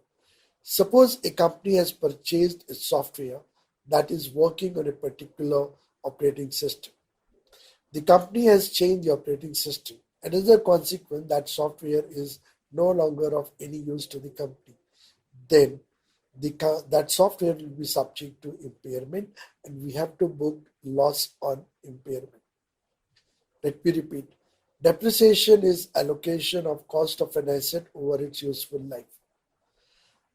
Depreciation is provided on tangible assets. Amortization is again allocation of cost over the life of an asset, but here the asset is intangible assets. Impairment means a permanent loss which is there happening to a particular asset, and that loss has to be booked in profit and loss account, and by that amount the value of the asset should be reduced in the balance sheet.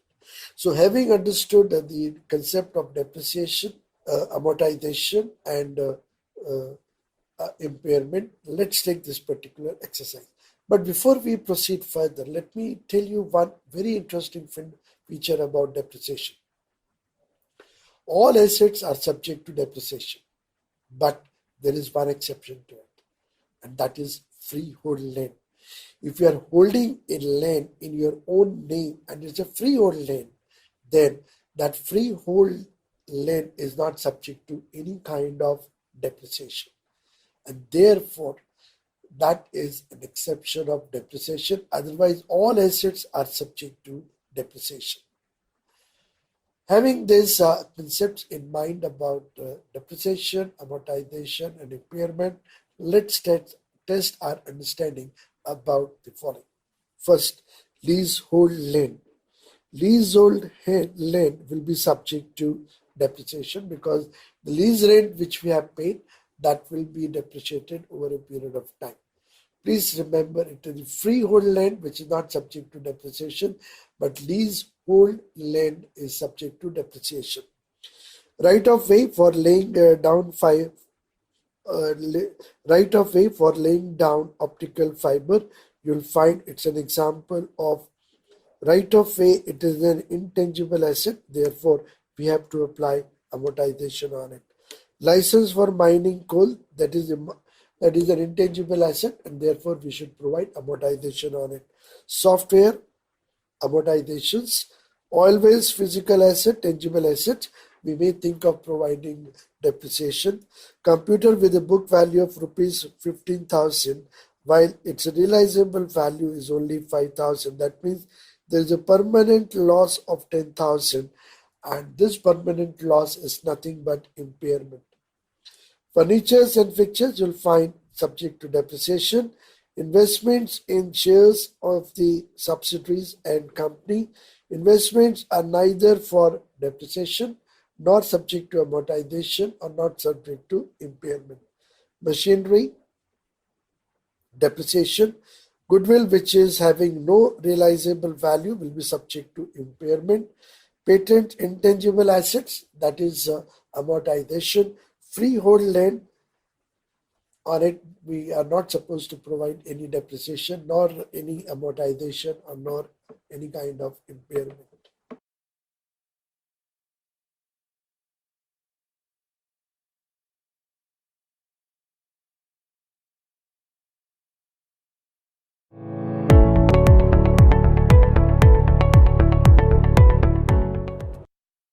So having understood this, now let's move to another important financial statement which is called profit and loss account. And these days you will find this profit and loss account is known as statement of profit and loss. That means if you look at the annual report of the companies, you will not see the title of you will not see the title of profit and loss account. Rather, you will see the title statement of profit and loss. First, we will look at the income side, and profit and loss account records flows of income and expenses over a period of time. Please remember, all quantities recorded in profit and loss account are flows quantities, and you must have remembered what is a flow. Flow is something which you measure over a period of time, and therefore if you look at the title of the profit and loss or the statement for profit and loss, it says statement of profit and loss for the period ending on, while the title of the balance sheet says balance sheet is on a particular date. Balance sheet is for stock concepts, profit and loss account for the flow concept, and it measures flows of incomes and it measures flows of expenses. Flows are recorded on accrual basis. All incomes and expenses are recognized on accrual basis. What does it mean? Payment has been made, payment has not been made, cash is received, cash is not received, that doesn't matter. What matters is a transaction has occurred. So, for example, goods have been sold on credit. We have not received any cash, but the amount is due and it is accrued, and therefore we have to record this particular transaction.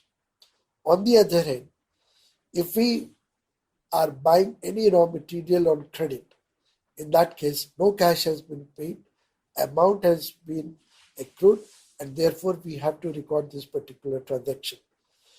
All expenses and incomes are recorded on accrual basis. As soon as they accrue, we have to record them.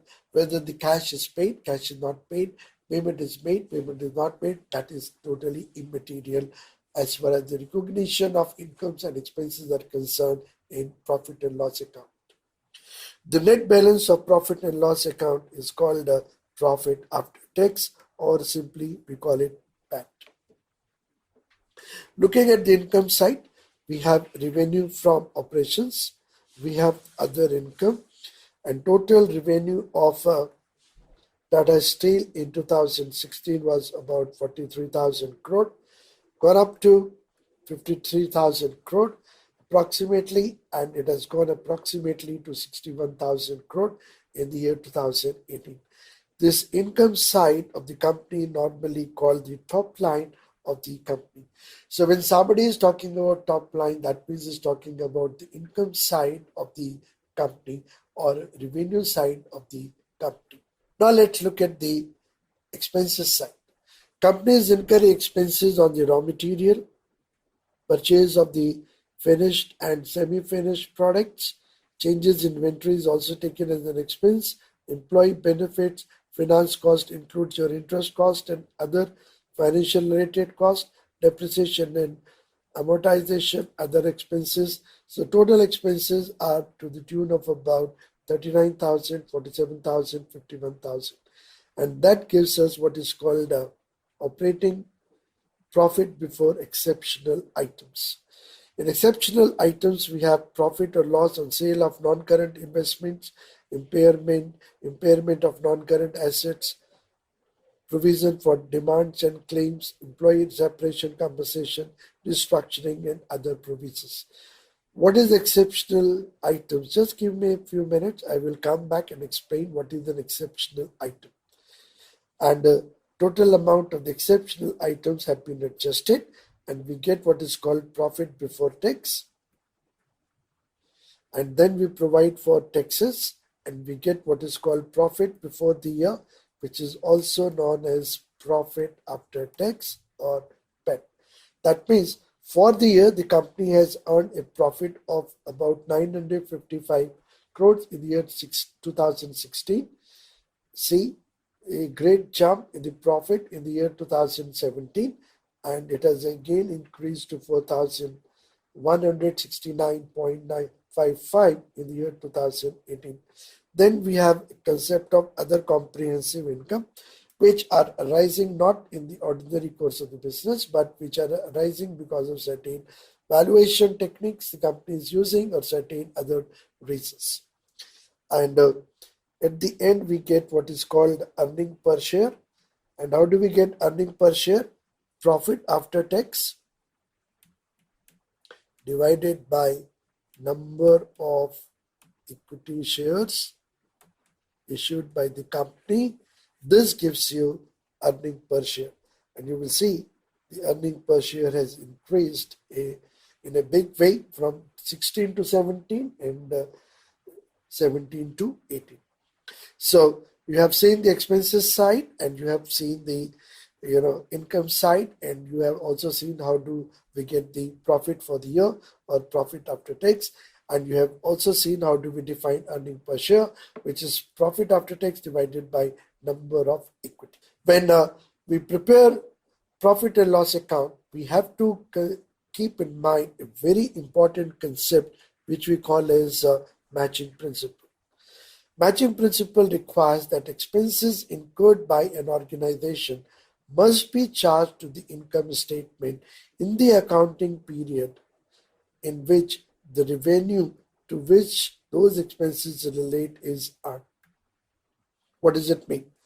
Whatever revenue has been recognized in a particular accounting period, all those expenses related to that particular revenue, all those expenses which are matched with that particular revenue should be shown in the same accounting period.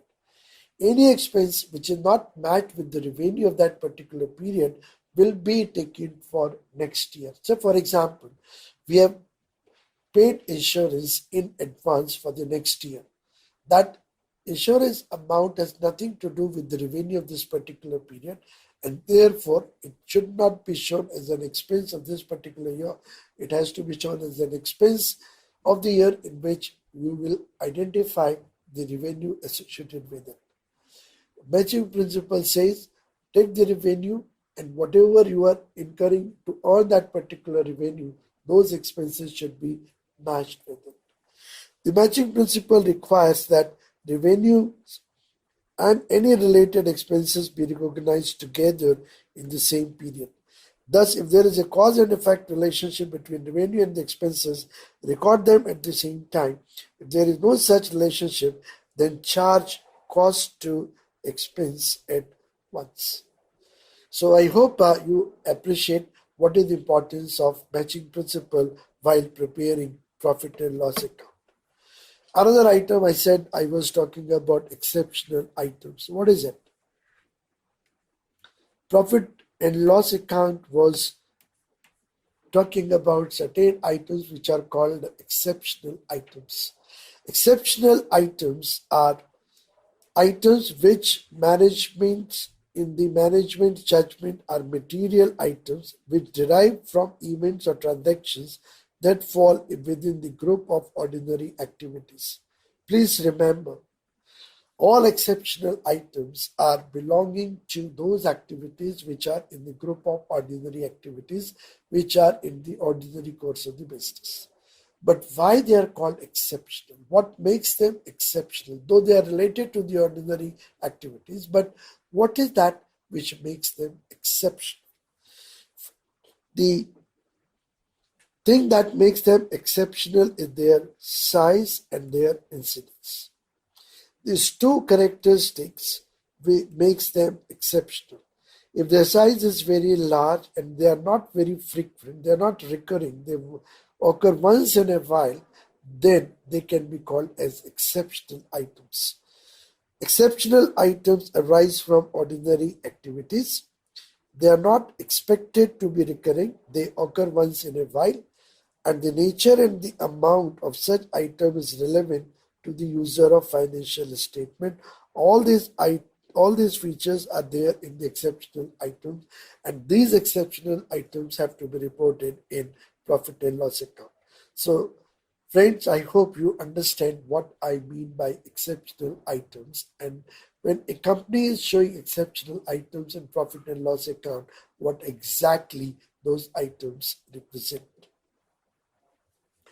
If you look at the graph of the total revenue of the Tata Steel, you will find the graph is increasing, and there was stagnation between the year 13, 14, 15. After that, there is a sharp increase in the revenue of the company. Though revenues are going up, interestingly, you will find the profit are not increasing in the same way. In fact, the profit has gone down in 2016-17, slightly increased in 17-18, but revenues are increasing in a big way. Why this is happening? That is something which is to be investigated, and that we will do later on. But This is something, which creates curiosity in the mind of the analyst. Revenues are increasing rapidly, but why profits are not increasing in the same way? So right now, I'm not answering this query. I'm not addressing this, but as we proceed further in our module, I will definitely come back to this issue and try to discuss with you. Okay, so having understood the profit and loss account and understood the concepts, now let's look at where these items will fall. Are they going to come in the balance sheet? Are they going to come in the profit and loss account? Leasehold land will be going to the balance sheet. License for mining coal will go to the balance sheet. Renewal fee for the software, what is it? Whenever you decide whether it is an expense or it is not, go back. Capital expenditure or revenue expenditure. Capital expenditure will always go to the balance sheet, and revenue expenditure will go to the profit and loss account. Revenue expenditure are the expenditures whose benefits we are going to get in one accounting period. Capital expenditures are those expenditures whose benefits we are going to get beyond 1 year. When I'm paying fee for the renewal of the software, then what exactly I'm getting out of it? When you pay renewal fee for the software, you are going to use that software for the next 1 year. It doesn't mean that you are going to use that software for a longer period of time.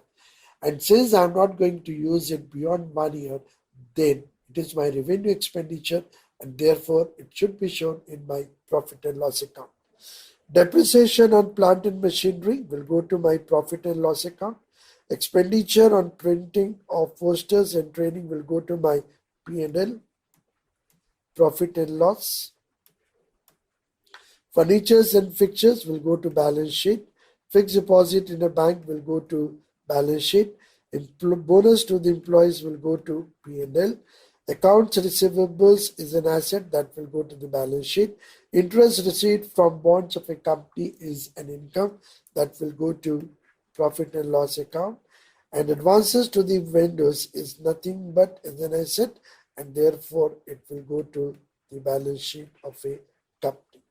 So if you are able to answer these questions, which item will go where, then I hope you are getting understanding about the financial statements of income and profit and loss account.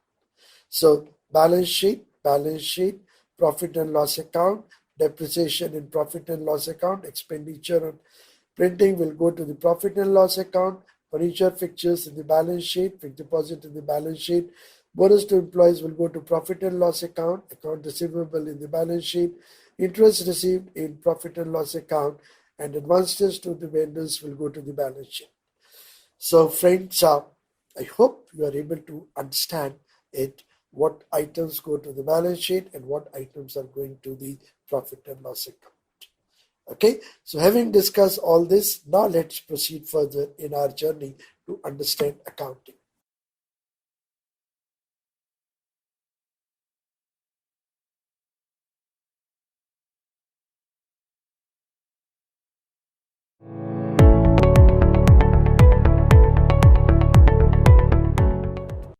Let me throw this question to you. What matters at the end to run the business successfully? Can you imagine what you need to run business successfully? What is that which makes business successful? It is cash. And we say cash is king because it is the cash that ultimately matters for the successful running of a business. Please understand, you cannot deposit profit in a bank. What you need to deposit the cash. You can't pay dividend by distributing profit. You need cash to distribute dividend. That means even if you have huge profit, if you don't have cash, you can't do anything. Think of a situation. All goods have been sold on credit basis. You're not getting any cash. That means you don't have any cash. Then how you'll run your business? You can't run your business because you need cash to make payments to employees, You need cash to make payment to your vendors. You need cash to make a payment for the bank from whom you have taken the loans. You need cash to run your business. Without that, you can't do it. Profit is good, but profit is not everything. You need ultimately cash to run the business, and that's why we say cash is king, and everything else are just an entry in the books of accounts. So cash is cash, everything else is just an entry, and therefore we call it cash is king, and cash is important for a business organization.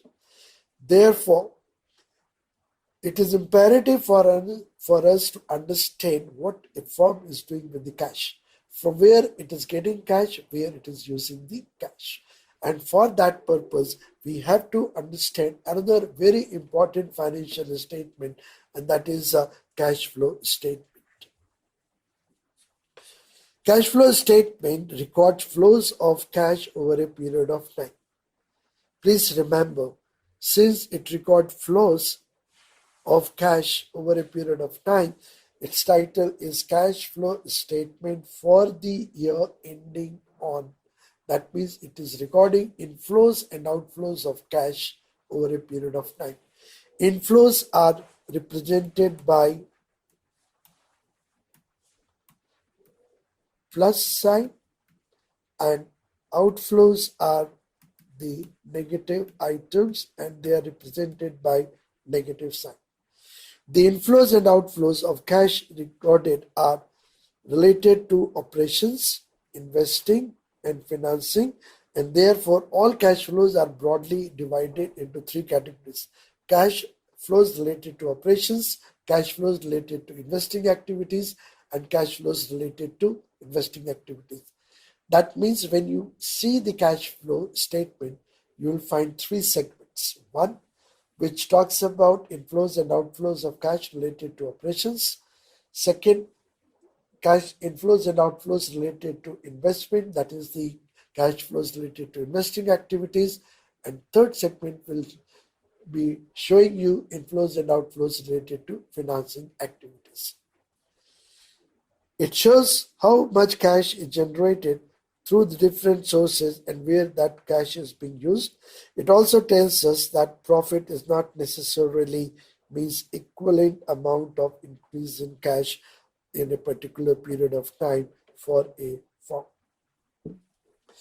Cash flow statement, as I said, is divided into three components: cash flow from operating activities, investing activities, and financing activities. In cash flow from operations, what we do, we take net profit before tax and extraordinary items. We adjust for non-cash items like depreciation, amortization, and other things. And we also adjust for non-operating expenses. Operating profit before changes in working capital, and then we adjust for changes in working capital, and then we also take care of cash flow due to extraordinary items.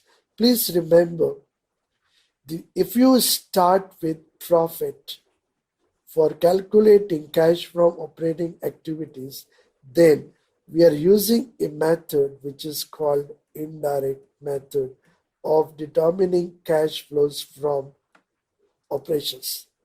There are two ways to determine cash from operations. One is called the direct method, another is called the indirect method. In direct method, you will find we are just recording all cash transactions related to operations. But this method is hardly used by the companies. All companies you will find are following what is called the indirect method. That is, they start with the profit figure. They adjust for non-cash items like depreciation, amortization, etc. They adjust for non-operating items like interest, gains, profits, etc. And they also adjust for changes in working capital. And finally, they come out with an amount which is called cash from operating activities.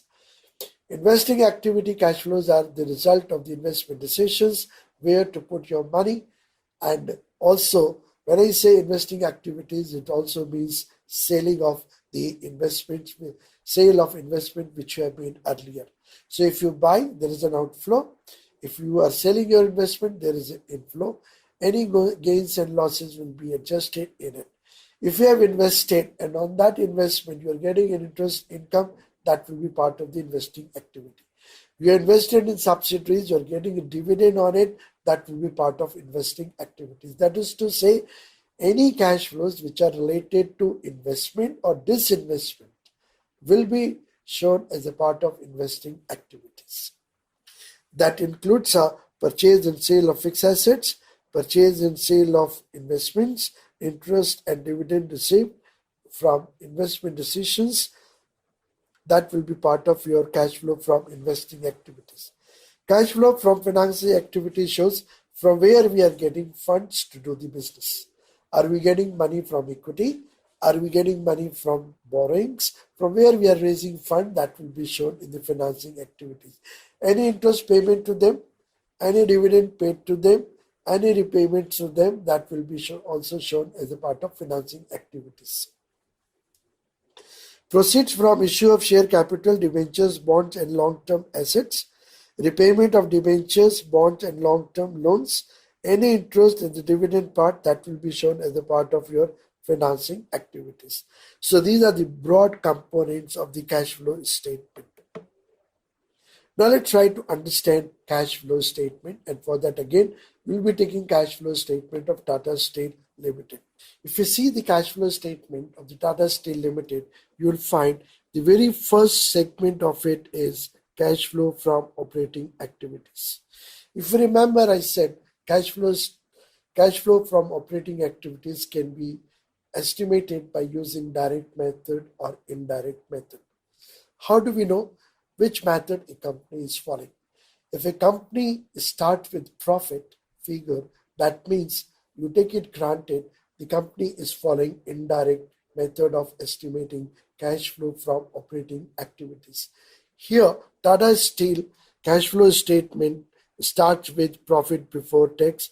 That means the company has used indirect method of estimating cash flow from operations. This profit has been adjusted for non-cash items like depreciation and amortization,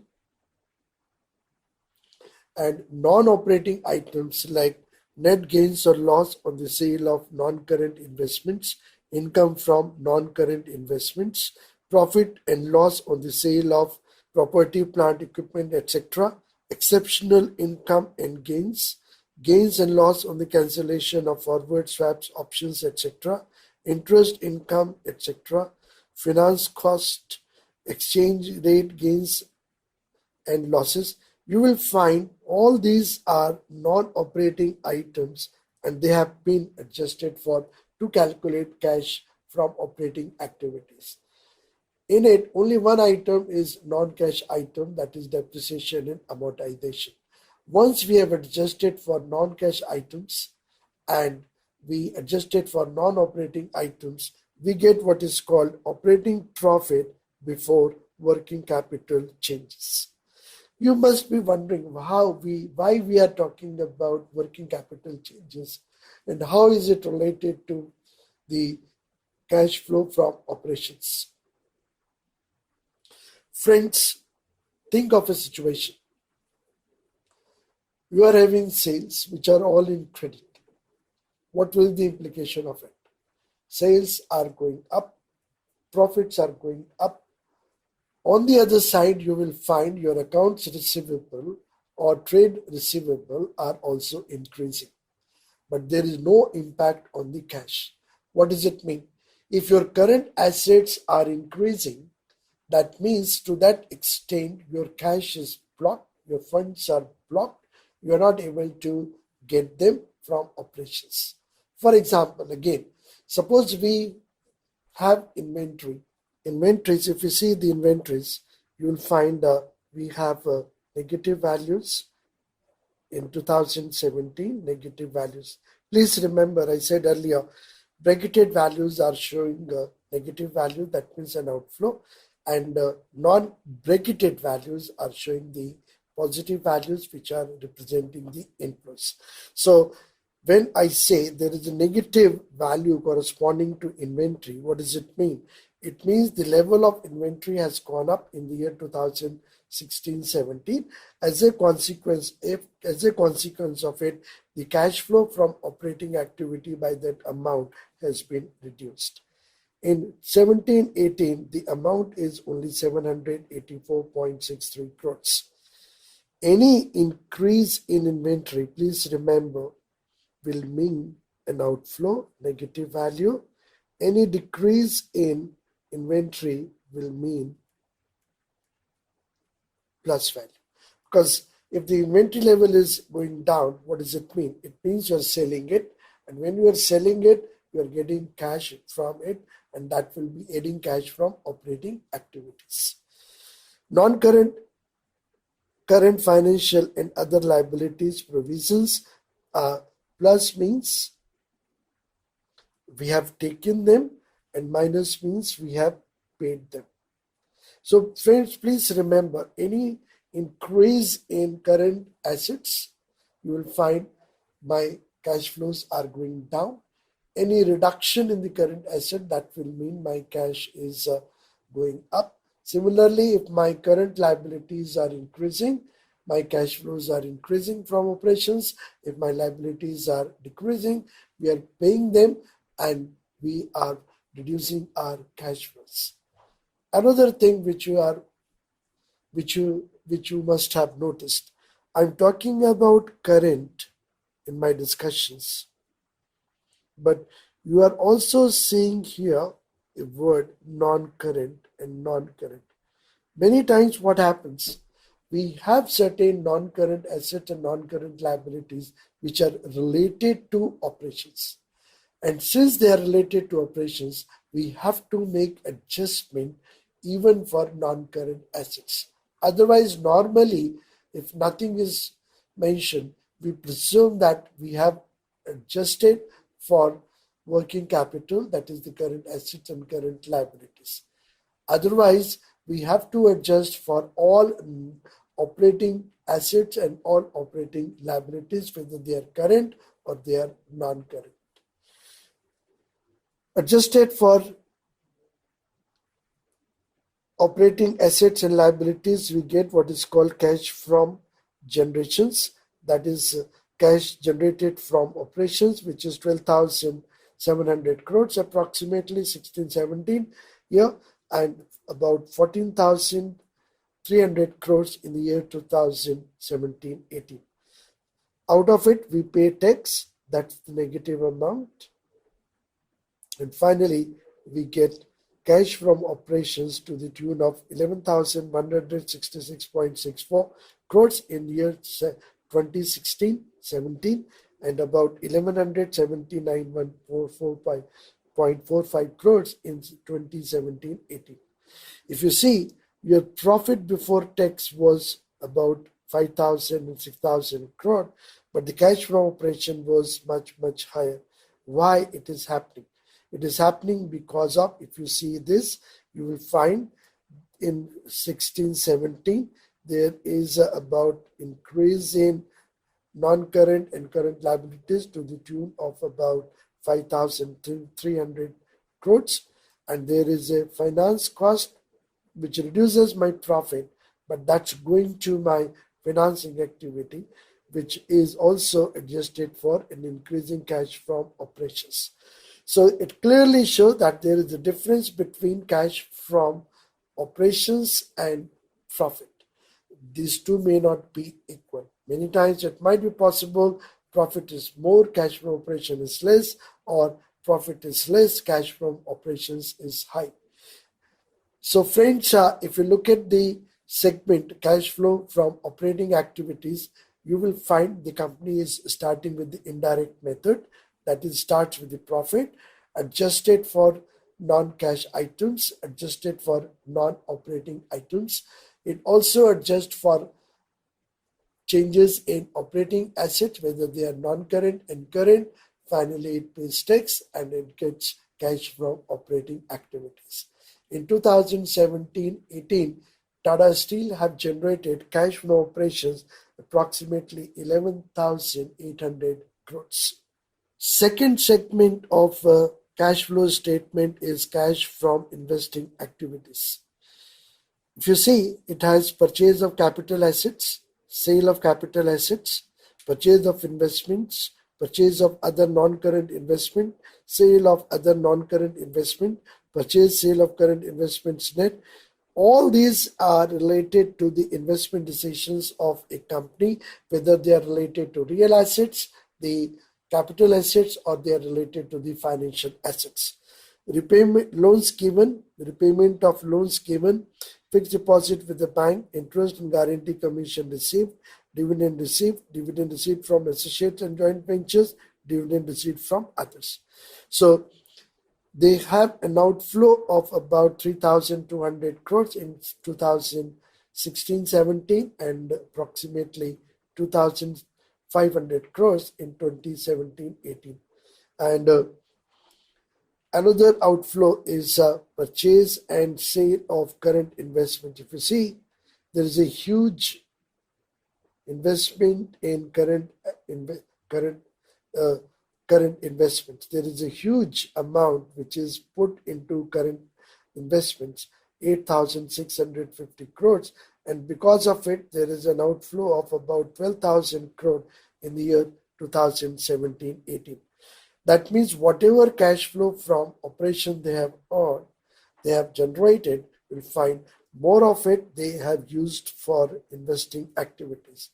Now the question is from where the remaining amount has been generated, and you'll find it has been coming from financing activities.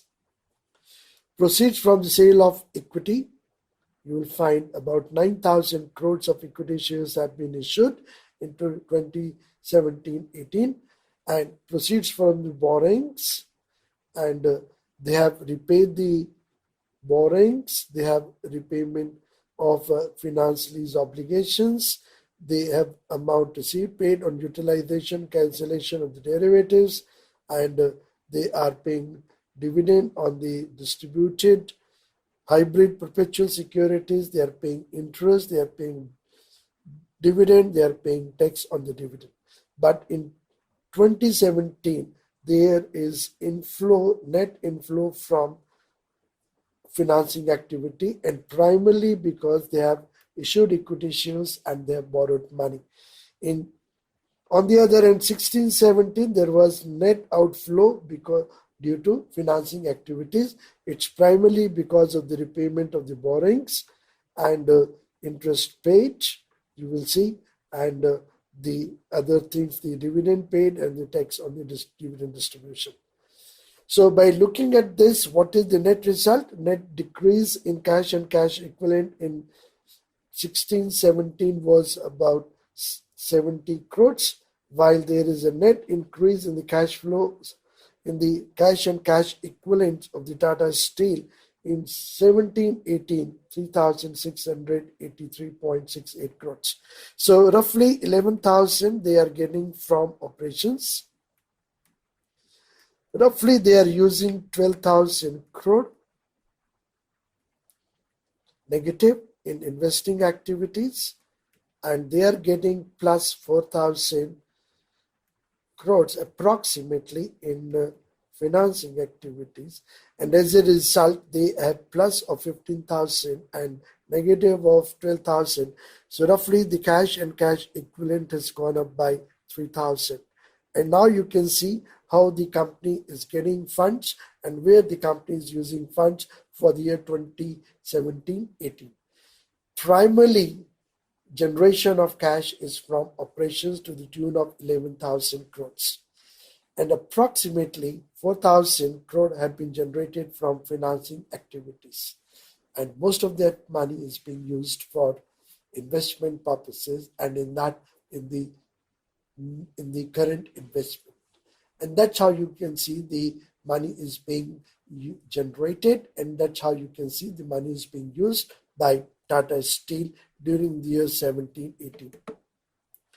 If you see the graph, This is the net cash flow from operating activities, and 16, 17, so much is being used for investing activities and this for negative.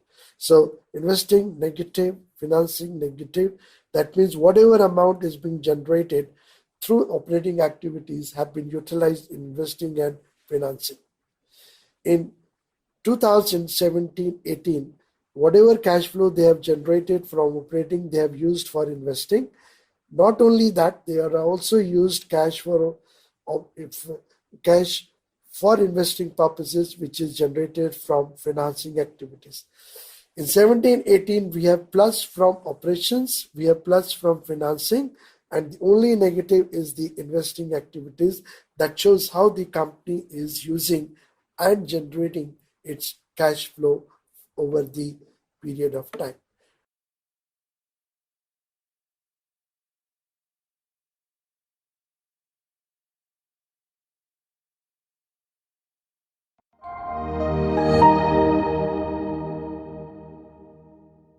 Hello everyone, I'm Arjun Nair, co-founder and president at Rate Learning. I'd like to congratulate you and welcome you to the postgraduate program in management for executives.